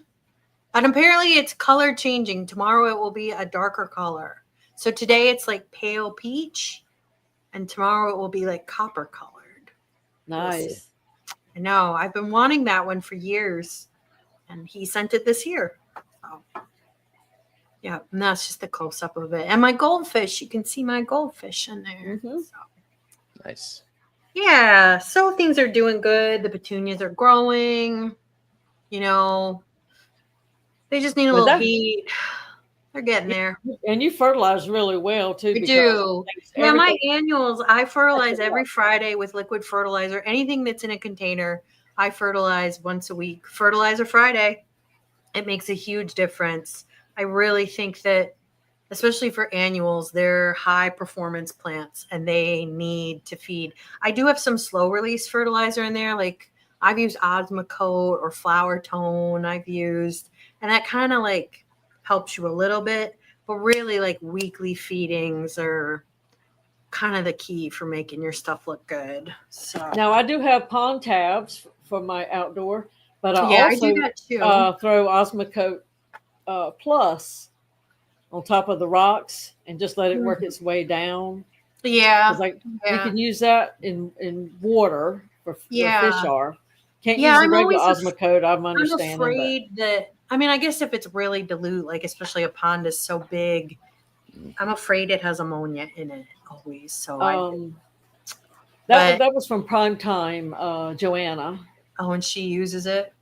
Yes. I'm always I'm pretty the thing sure. is I'm always afraid it has ammonia in it because like it's not marketed as a fish safe product. So, and ammonia is great for plants. Plants love ammonia. So that's why I don't use it. I use pond tabs to fertilize like stuff in my pond. And I also pot my lilies up with Landon aquatic fertilizer. I love that stuff. I use like a full handful of it for every water. So, but so for those who are getting here for the giveaway, this is the giveaway is for a chance to be part of another giveaway that happens on Foxy's Fishes channel. Yep. Go on a list. Today, the only thing that anybody could win would be a chance of being numbers 1 through 50 on each of these lists. Yep. And so when we're they doing are 50 count full, then we pull for a real drawing for $100 gift card. Yeah. So Coro says that I can get non-ammoniated fertilizers pretty easily. And that's true. But I would rather just use pond tabs. They're very convenient to use for water lilies also because they're compressed in a tab shape. Otherwise, you have to like fold them in a little paper packet and stick them in the middle of the pot of a water lily. And that's a pain in the ass. So. Jody P wants to know if anyone fertilizes the water column in their ponds. What you fertilize it with. I don't, because here's the thing. I don't want algae. Like I just target it directly where I target it exactly in the plants. I mean, I more or less fertilize the water column just because I've got baskets with gravel, and if I'm putting pond tabs in there, they're absolutely leaching in there. And like there is hair algae in the pond. I could remove it a little bit. I'm letting things grow and balance out. But I don't really have anything growing submersed in the pond where I'm too worried about the algae there, as long as it's not like a severe bloom. Yeah, but I just I like to keep my water column really lean, and I don't grow anything in gravel. I have a very low fish load. I'm not trying to like filter the water or anything. And that way I can fertilize really heavy and keep things blooming. Things that are in the bog, I just don't fertilize them because they're so vigorous and they grow so much, especially once those elephant ears get going, the colocasias. I don't need to speed them up at all. They're fine. So in the small pond, everything grows so well. I haven't even thought about fertilizing the water column. Some weird stunted light growth is happening in the large pond, and I'm thinking it's probably just the high volume of water. I think part of it is fertilizer concentration. Part of it is light, and light could be an issue because too.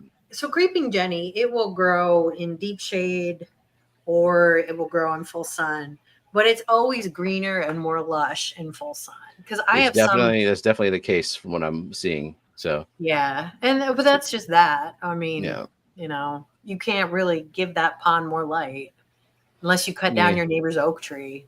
He would notice. Garage Gills got their lily today, Stephen. What?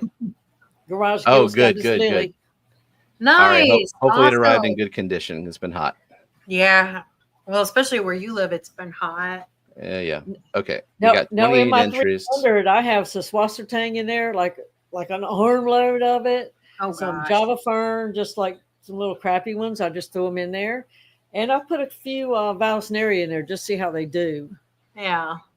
Oh yeah, I did drop some vowels in there, mostly because I didn't want them anymore. But I'm like, you know what? I don't like throwing away plants, and so I'm gonna pretend I'm not throwing away the plant. Yeah, I would smack you right in the mouth. You don't want them anymore, you bad boy.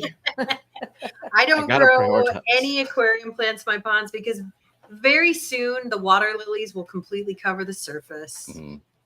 And I'm in the business to grow water lilies. So. Okay, 28 entries. We're gonna do the first 2 winners. Didi will be on one list, and the next 2 will be on the other list. Is that right? All right. All right. Yep. Let's go. Okay. You have 30 seconds to respond once your name is selected. In reality, you have 15 seconds to respond because of the delay. So y'all better be type quick. I'm gonna push this button when it shows it. So yeah. Okay. Be like Scotty and pre-type. Chesapeake crustaceans. That's a name I've never heard before. They've been around. Well, hello.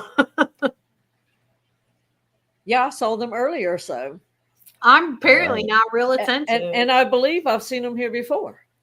I am not real attentive, apparently. There they are. He is here. All right. He or she. Yay! Number 23 You're on the fishy list. Okay.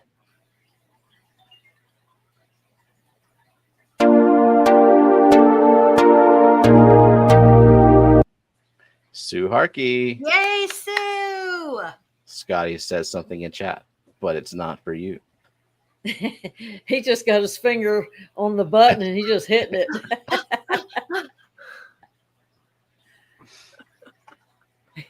Congrats, Sue, if you're here. If you're here. And look, Google's probably going to ban him one day, and then he won't be able to respond in time. He'll be sending messages through Facebook Messenger. Oh, her 30 seconds is gone. Oh, well. Sorry, Sue. So are we going to redraw, or are we just going to do 2 more still? It's up to you. It's up to you. It's your world today. It's my world. I'm just playing in it. Well, I think we'll go ahead and do a redraw for that one then. All right. And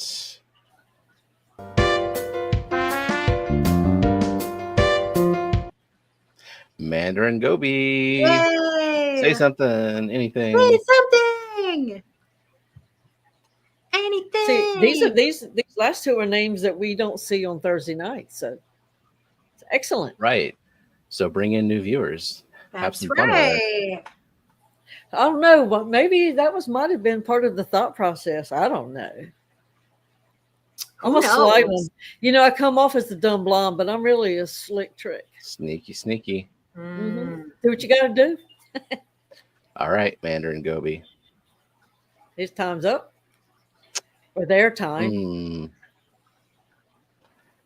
Scotty said something in the chat, though. Scotty, you don't need to say things in chat. Like, people will say things on their own. Or not. No, he's saying something in chat just in case it's him. He's got the... In case if he can't read that's not his name. List? I mean... You can be on it many, many times. You know, I don't think I'm on it. He's number 4 and number 16 on this one already. I don't think I'm on the fishy list. That's all right.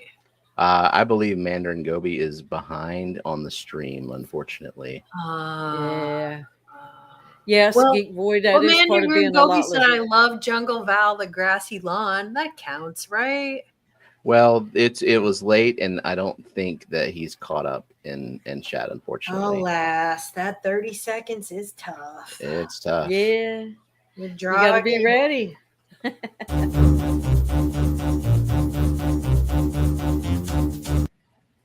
Vibes, you better be here. Come on, Vibes. He's probably got his face in a bowl of cottage cheese right now. Not paying attention. Gonna get the cottage cheese on the keyboard to type. Come on. Oh, There he he is. is. Yay, vibes! He just says, "Ugh, cottage cottage cheese. cheese." All right. Okay, so we have 2 winners officially, right? As on that list, yes. Okay. Now we're going to be drawing for the other list. All right. List number 4. Which list is better? Who can say? Christopher Yay, Junkin. Christopher! I haven't seen Christopher on this, but maybe, I mean, I haven't been watching it as good as normal. He's been on the fish cord quite a bit.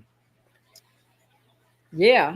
He was here, but is he caught up? Did he refresh? Did he hit the live icon? There he That's is. why I never All play. right. My internet is so slow. Yay! Nice. Yay, Christopher! One more. And one more. My response is really fast Look for at seeing Scotty. it. Say something in chat. Say something in chat. Annette. Annette! Yay, Annette! That Well, is, unless I'm response, so Scotty can't. what the fish. It's slow. Or maybe Little that's do we- just me. Little do we know, it's actually a hit list. There she There is. she is. Oh, Okay. yay! When she says Jenna. Oh, I like that.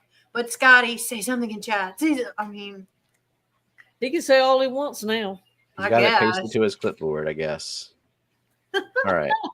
Congrats on saying things in chat, Scotty. Good job. Said them things real good. You know how you have special rules for people on your what the fish, what the fish. You know this. You take points away if they do this.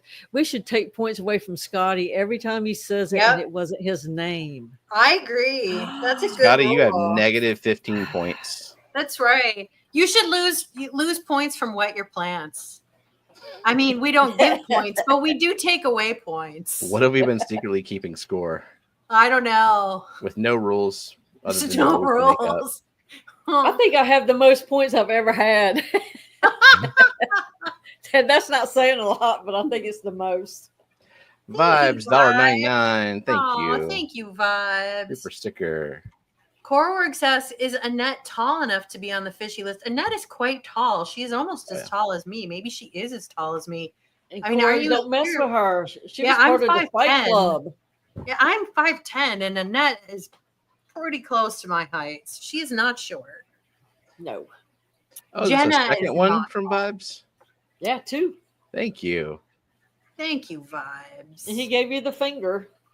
Oh, he asked a question.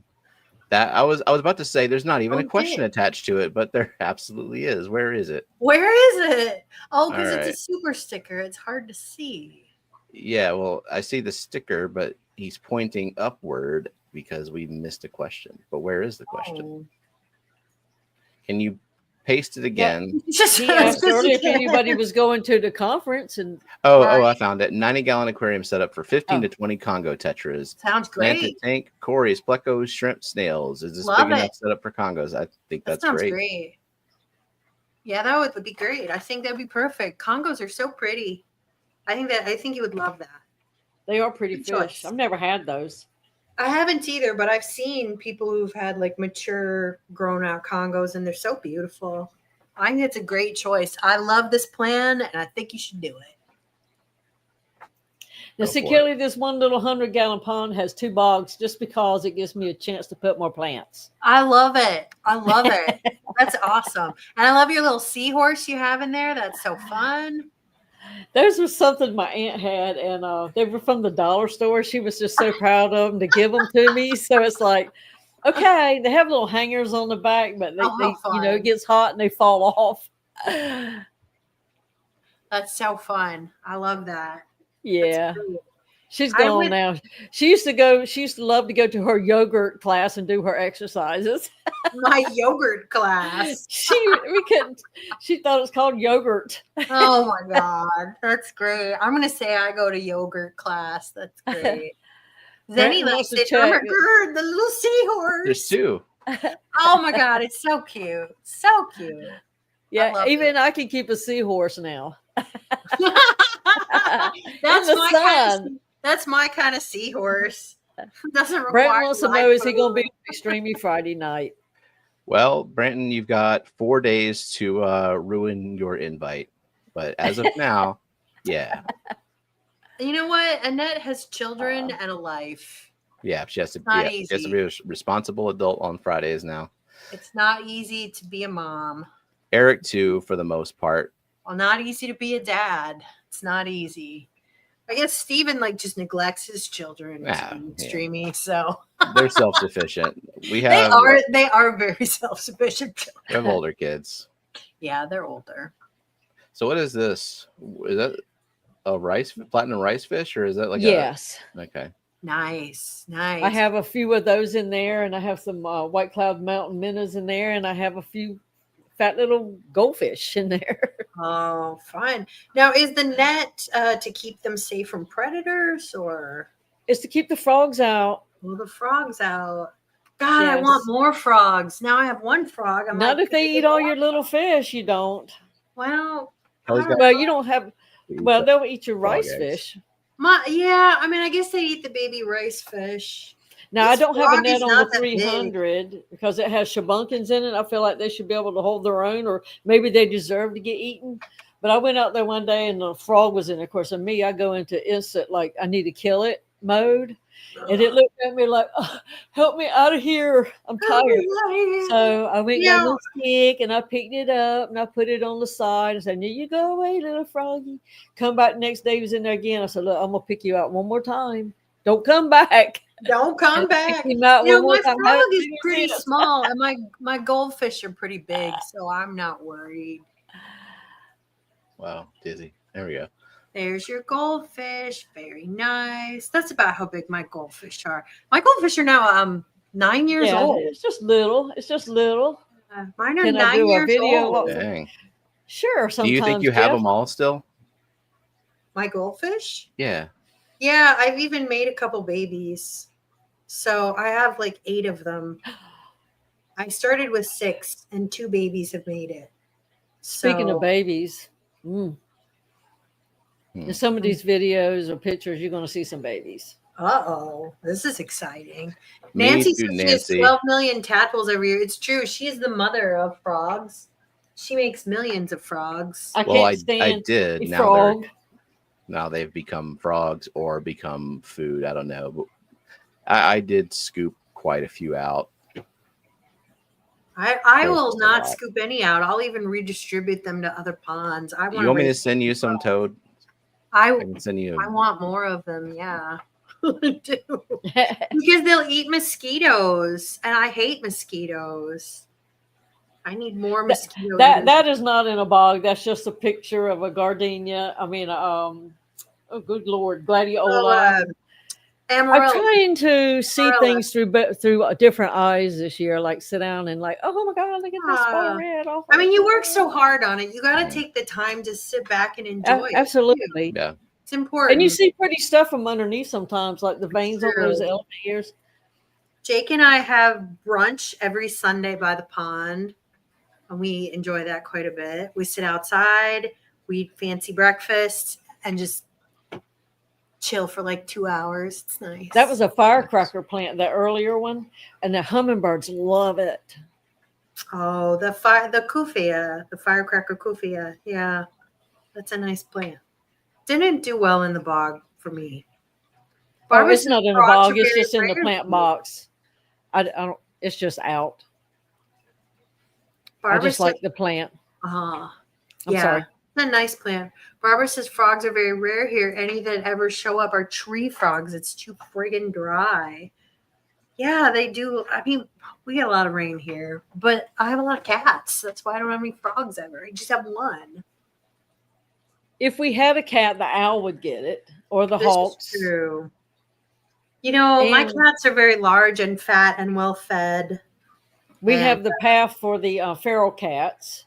And so they go in the pond every once in a while and get some water. Yeah, mine always drink out of the ponds too. I'm trying to discourage that because, I do deworm all the outdoor cats because I don't want them to get parasites. I deworm them 2 or 3 times a summer. So I give them ivermectin and I think flubendazole and Yeah. Jeff likes his tree frogs. There you go. They're very cute. Aren't they the ones, the little greens, They're very wet tiny. looking ones? I think that's what was in my pond. That's why They're you very stood a tiny. chance. Tree frogs are really tiny. I have a green frog, which is a very common frog. It's very common. So yours aren't like breeding and screaming all night. That's why you like them. I see. No, Yeah, I haven't they're heard babies. a peep out of it. I haven't heard a Mine peep start out of up it like, just make a mistake. Don't put that net back. Just wait. Yeah. And we'll eat all your little fish for you. I looked up the call of the green frog, and it is not that loud. It sounds like a banjo string being plucked. Oh no, we have not real frogs here. continuously. Like bullfrogs are really loud, and tree frogs are loud, but this just sounds like pluck, pluck. Oh no. Yeah. Nancy doesn't have green frogs. I'm surprised. They're very common where you live too. Maybe you will later, but you have all your toads and stuff. Yeah. Now that plant is just out there. I took it out for the summer, and I put it kind of a little bit shade because the sun will cook it. Just a little pointy snake. That's I put her outer. Yeah, it's a kind of it's a kind of Dracaena, kind of mother-in-law's tongue. That's a house. Because if you bend down and hit it, it will poke something really hard. Gotta be careful with that thing. Much like a mother-in-law's tongue. It's absolutely named. That's a common house plant. But I like them, Yeah. I usually bring it in here in the wintertime and let the sun come in through the window. I'll put it between that and the 55. And but it's like, I would be afraid if I were to keep that in my pond, it would get fried because my pond is in full sun. Tablet kid just doesn't hit the same as iPad kid. So yeah, Zen was suggesting just let the iPad babysit Annette's kids, but then Annette's like, you Apple products. I only use Apple products. So. Me either, just because I'm poor. Oh, I said I only use Apple products. Oh. No one in my family can use. Well, Dr. Kelley, there's a big difference.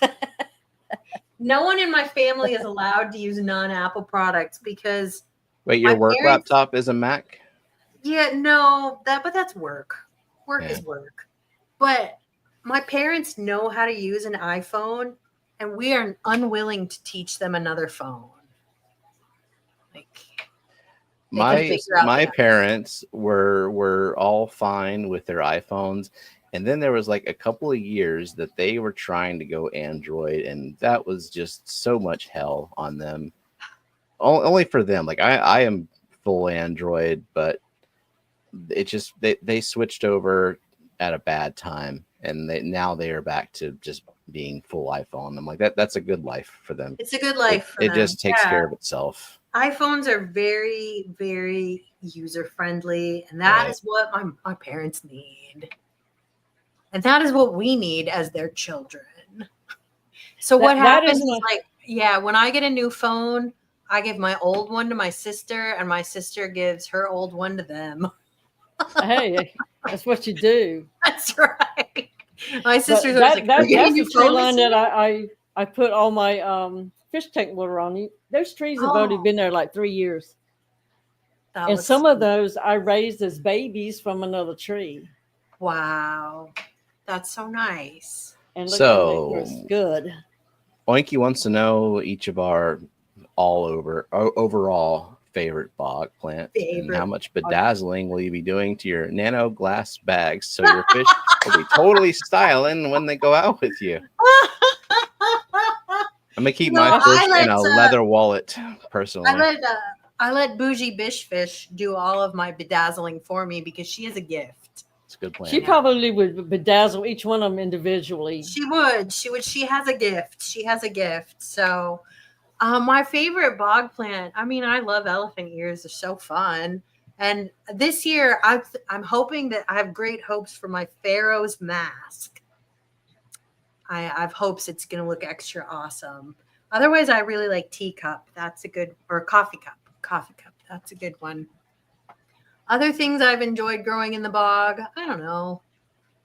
You know, the thing is, anything that flowers, I don't grow in my bog because I like it in good substrate and heavy fertilization. Because, like, I've grown pickerel plants, pickerel rush or pickerel weed in a bog, and it did sort of okay, but didn't flower much. But then last year, I grew it in good substrate and fertilized it, and it just bloomed like crazy, and it was so much better. So I try to keep things in my bog that can deal with lean fertilization or really no fertilization. And so that's why I really like the colocasias. And coffee cups is a really good one, and it's easy to find at garden centers. But I'm hoping this Pharaoh's mask is going to be where it's at. So is there a big difference between alocasia and colocasia growing in a bog? They look a little different, and the colocasias, I mean, you have to look individually. So the alocasias are a little more green, and the colocasias have kind of darker petioles, I guess that would be, or their stems, their petioles. Okay. But some of them take more or less sun than others, so you do have to look, if they can deal with more shade. Yeah. So some of them won't handle full sun for me. So I'm still new to all this ponding stuff to have a favorite bog plant. I mean, I only set the bog this year, and right now, like, growing out of the bog, I have the giant sensitive fern, and I have aquatic mint, which is going ape shit, and I'm gonna have the mint. And you don't need to just get aquatic mint, like any mint, and you will hate it. I mean, I like the foliage for now, but it's starting to like go down into the water, and it's gonna go everywhere. So I'm gonna have to it's everywhere, all over your yard. Mm-hmm. Yeah, don't let it go. Well, or let it go in your yard. I mean, maybe you don't care. I don't know, but you will care. I don't care about my lawn. Like, it'll smell real good when you mow. Mm-hmm. So it will. Nice. But like, and you can always take and rub it on even and just make your hands smell better too. Yeah, you can definitely tell that's what it is. It smells really good. All mints grow well in bogs. I've grown chocolate mint, and I've grown spearmint and aquatic mint. They all do well. I've got aquatic mint this year because I'm like, I'll just do that one again because the flowers, bees really like it. So it's nice. This is only my third year, I think, of ponds, right? Kelly's the one that showed us her backyard pond is like, ooh. Of course, between that and the plants, and this is where I learned it. And I got Dr. Ted's book, and I've read that. It's a good book. I learned a lot from that book too. And and it's like just one thing happens, and then you see somebody else's ponds, like, oh my gosh, I want to kind of do it like that, and oh my gosh, and that's where it came from. It started right here on this channel. So that's awesome. I started my pond before I knew of the Fishfam. It's been going now for 9 years. Yeah, it was built by my friend Michael, and who passed away. So it's special to me for that. But I've learned a lot of different things, and I found Ted's book before I even knew who he was. I was looking for books on Amazon on ponds, and I saw that. So. Now, see, Stephen's pond it tricks you because it doesn't look that big in the picture. But that's a 600-gallon pond. It's huge. It's across. Consider that this is two pots of lilies. This was taken a week ago, and I feel like this aquatic mint has doubled in growth since then. Well, that's how mint is. I mean, mint really takes over. By the way, so that sensitive plant, it's not a fern. It flowers, and it gets pretty pink flowers. It's Mimosa pudica, so it's not technically. Ooh. Yeah, it gets. It's not the mimosa one. It's not. No. It looks like it. Is it the one where you touch it and the leaves close? It's not. Well, I have that one. It's kind of like grows like kind of on a like almost like a vine, just goes everywhere. Mm-hmm. This one is different. It's it's like a less sensitive fern. Less sensitive. What is it called? It's a very callous plant. Grant and Shelby gave it to me. Oh, nice. Zenny thinks it should be her spirit plant. Sensitive fern giant. I So, don't plant my bog that thickly because my bog is in full sun and it will take Askinomini, over. Askinomini fluitins. Yeah, I think Hmm. that's might You Yeah, know, but that might be something for me to do another time, is to build my bogs. That would be fun and less risky than building an aquarium for in the house. I shoved some pothos in there, some golden that's true. pothos, and And some for you, pothos, I corkscrew. think will grow year round. I think. What's your top Mhm. plant? That tall, skinny thing? What is that? This Uh-huh. that's this whatever the corkscrew juncus is Yeah, called. corkscrew rush. And that's Yeah, Nice. native to the United States. There's a straight version of that too. And and That then is when beautiful. I've grown Ed that sent in the me bog. a bunch of random plants for the baskets, like a Nice. horsetail something. Eguisetum. Yeah, That's a nice plant. I've yeah, I grown got that. lost track. I'm gonna have to use Google Lens or something whenever they start growing in. And then this chameleon plant. I mean, lizard tail is doing good. The chameleon plant. Lizard tail. That's Yeah, kind of cool Chameleon. sounding. I don't have the chameleon anymore. Apparently, Lizard chameleon tail. plant is horribly invasive, but if it's just in your pond, it doesn't matter. But Yeah, it's don't have that horrible. one anymore. Got cardinal here. It's not doing a whole Lobelia lot. cardinalis. Mhm. I think that one needs more light to bloom. Yeah, it's not it's Wow. fine, like it's healthy and all, but yeah, it's not doing much, and I feel I've like grown it's that probably in one, the wrong and spot. it threw up flower spikes. They were like 3.5 or 4 feet, and it bloomed for like almost 2 months because it would start blooming at the bottom of the flower spike and just go up. It did real well. I would grow it again. It is native to where I live too. It's not Jody native. says, Juncus, if you serious Juncus, is that one of your plants? Fusius. Yeah, Fuchsias. that does sound right. That sounds Yeah. right. Yeah. Nate wants to know what's a good flow rate for a bog filter. I don't know. I've done different things and different things have worked. I like a lot of flow. I can't remember. Let me tell you what my pond pump is way overpowered, but it So seems to be working just fine. mine's a 3,000 or 3,200 gallons per hour. This is, I don't know, maybe a 5 That's gallon about what mine tub is right too. here. And I just had this is like an inch, maybe or 3/4 inch inner diameter hose going to the back of the pot at the bottom with a 3/4 inch diameter hose just across the bottom of it, and I drilled holes in it, and it just comes up through the gravel and out there, and the flow's been pretty good. I mean, it's getting a little bit slower just because all the shit's growing in, but mine is 2,600 gallons per hour. My bog is a lot bigger. My pond is a lot smaller. I have mine in like 1 inch, like ribbed pond hose coming up through the bog, and then it's hooks up to like a spray bar made of PVC that my friend who made the pond, he took a hacksaw and just cut slits in it, and it works. It works. So now my pump in this last one is like, I think it has 15 marks, and I'm running it on 1. And that's all I can do.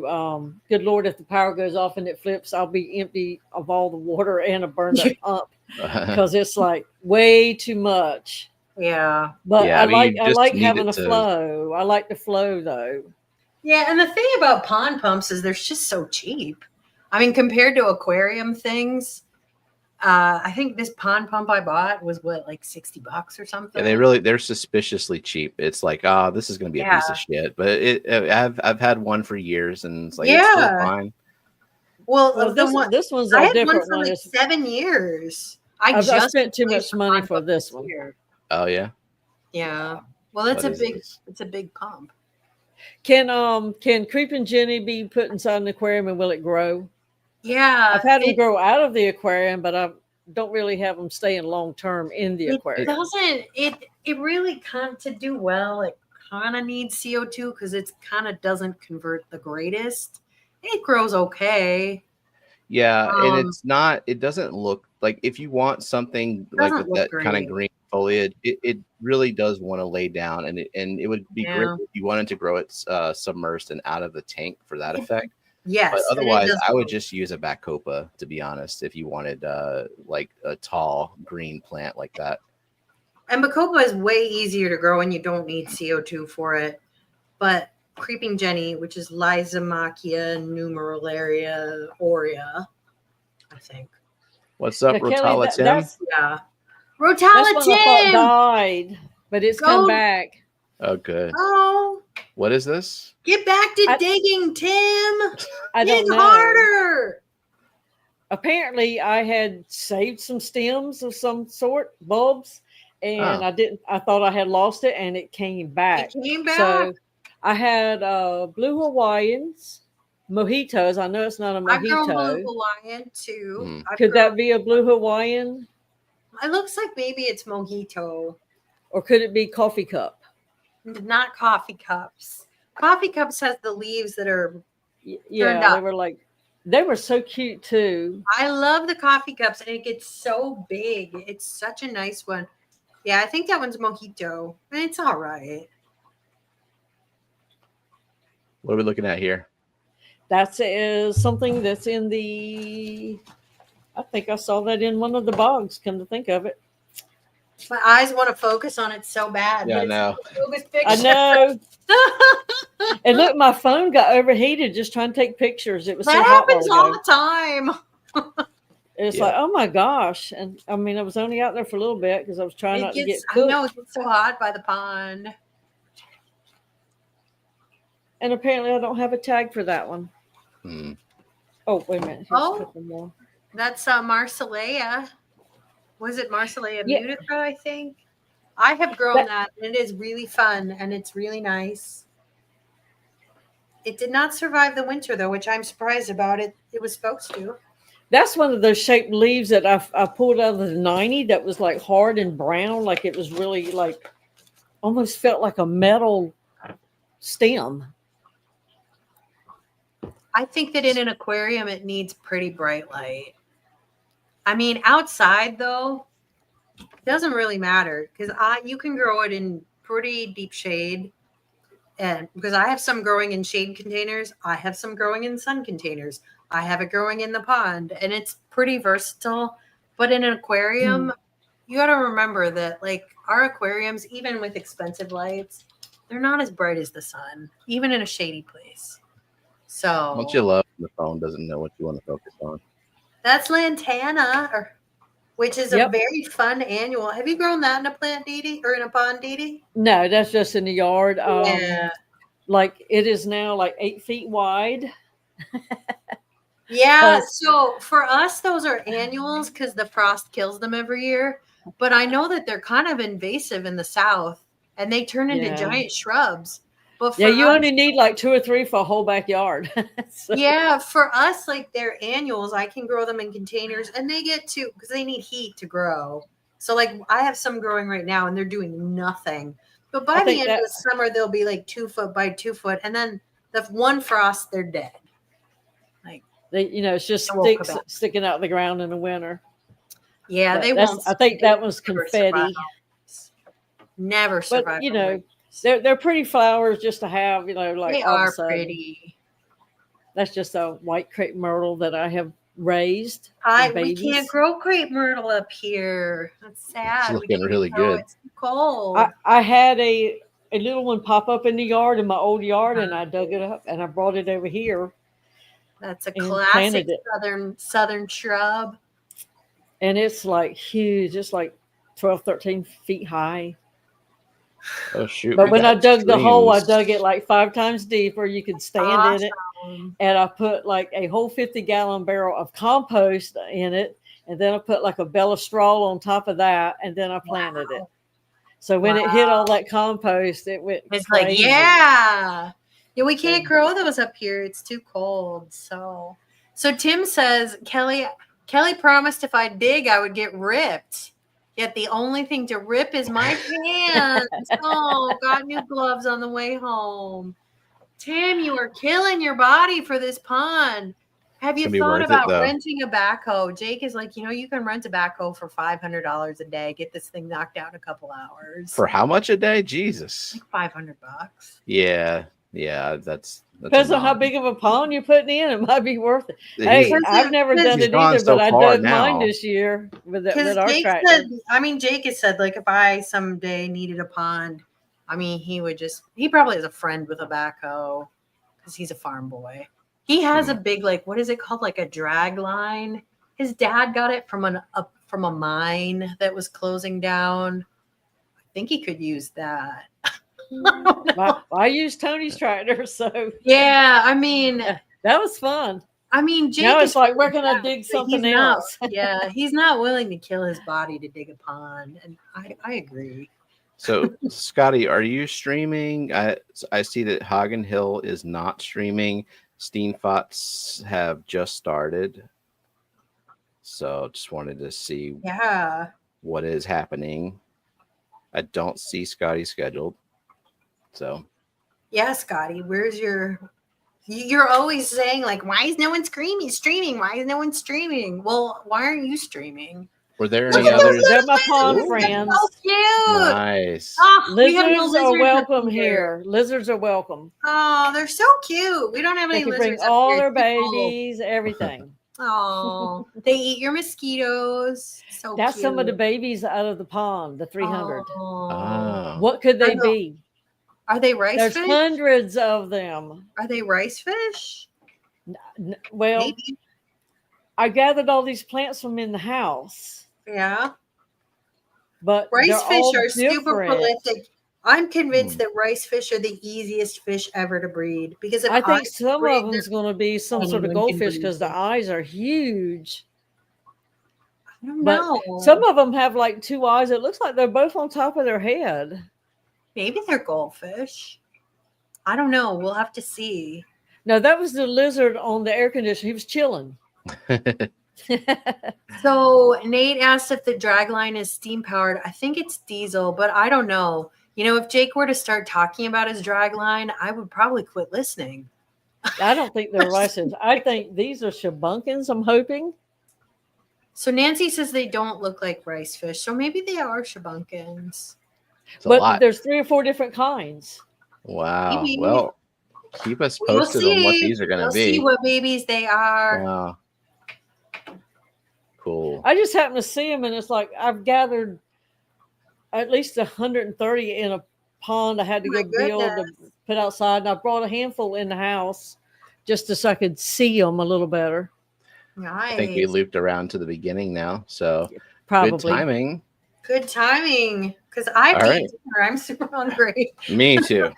All right. Thanks for joining us, Didi. This was awesome. Thank you so much, fun. We love having you. We love seeing what you're up to because you're always up to something. Mm-hmm. But this wouldn't have been possible without this stream right here. I never heard of stuff like. Yeah, you see the big ponds, when you go to garden places, but never thought about people having them in their backyards. Yeah, it's real approachable. You can do it on a budget. With a tiny yard. Mm-hmm. If you're a renter, you can do it. It's a real approachable way because not all of us have $50,000 for a fancy, aquascape pond. Like exactly. It's a cool way to do it. Oh, I have another one I didn't show y'all, but I got a picture of it because my phone got too hot. But there's one more, but it's for special fish only. It's for the fish is called a lazy fish. Have you ever heard of that? Oh, lazy fish. Okay. Hang on. I fill it up and I'm gonna go dunk in it after the stream. Nice. Didi needs to cool off. I put some ice in there. As hot as it's getting. That's nice. It should be cool enough that ice your knees. I love it. You know what? Tim is gonna need one of those after all his digging. He's gonna have to ice his knees and his shoulders and his hands. God, Tim, you're killing your body over this pond. That pond was on the front last year, and that morning sun cooked everything in it. I didn't even have fish. I felt too sorry to even put them in there. It's like, so we just took it down. We said we're not going to use it again. We're gonna use it. Tony's been watching all those putting the ice in the thing. He's like, just use it for a soap tub. It's okay. Soap tub. June says $50,000 would be the down payment. Yeah, you're right, June. Those ponds are crazy expensive. When like some of the ponds that you watch videos of, I mean, they're fun to watch, but it's like, wow, that's like a house. It's like $200,000. Yeah, that's almost a house. Like, and I watched, was it Tussie Landscaping and all? They put in a lot of those pretty ponds up on the hills, and yeah, they help with Tana Serper's pond, and it's like, oh my gosh. I mean, if you could just like my yard is like 20 feet by 15 feet too. But see, they would build in dirt and make you a volcano to build a pond through. I mean, yeah, time. But I wouldn't know none of this without y'all. I wouldn't know about the plants in the tank. So thank y'all so much, because if you did take this time every single week, except when you're goofing off, Kelley. It's true. So many of us would not have known that it was even possible. We just wouldn't have known. Well, thank you, Didi. That means a lot to me. And I'm always amazed by like how much you just do by yourself. You're so good at DIY, and you're always cooking up something, and you're always so creative with your solutions. Yeah. And, it's really awesome. So thank you. We got to keep having you back, because you're always up to something. Yep. Yeah. Keep doing stuff. I know. I got to keep up with the Joneses and the Phillipses and the Foremans. Oh my God. I mean, that's why it's like, if we haven't had Didi on in a while, I'm like, we got to have her on, because she's done so much new stuff. I mean, well, maybe I'll have some really cool new stuff next year. I know. Well, we'll have you on, because we got to see it. Everybody here has got to see it. I've been watching a lot of Aquarium Domain, and it's killing me. I've always wanted to build a Are you going to build a shark tank now? No, but I would love to have a pond outside that's got a glass front. Oh, yeah. Cool. So you can see the fish from the way we're used to looking at them. You know what I've wanted to do, and my ponds are just too small, but have you seen where they take like a glass tank on its side, like the long way, and they take the shop vac and vacuum water in it, so the fish have like an observation bubble. I mean, I would like to do that, but like that pond is just not quite big enough. My biggest pond. I did that with be advertising to all the local tank. Oh, you might be advertising to the predators that you have fish if you have. Well, I mean, it would drive the like all the cats, like they know there are fish there, and they like to watch the fish, but they've never caught a single one of them. Even the raccoons. Like, we had a cat fall in one night. Oh God! Well, somebody's pet. They run loose all night around here. Yeah, I've had cats. Well, probably cats cause mayhem in ponds. Like they'll jump in and they'll knock over like a lotus or something. And then they'll knock over the fountain, and then they're like, I'll come outside, and like the pond will be drained down to 3 inches because the pump has drained it dry. But they don't catch the fish. Like they either can't do it or don't care, because they're so well fed. They just don't care. So, but all right, dinner time, y'all. Dinner time. Well, thank you so much. Thank you to everyone who was in chat. Thank you, Vibes, for your support. Thank you to our mods and lurkers and our replay crew. And we'll see you guys next week. All right. Bye. Bye, everyone. Bye.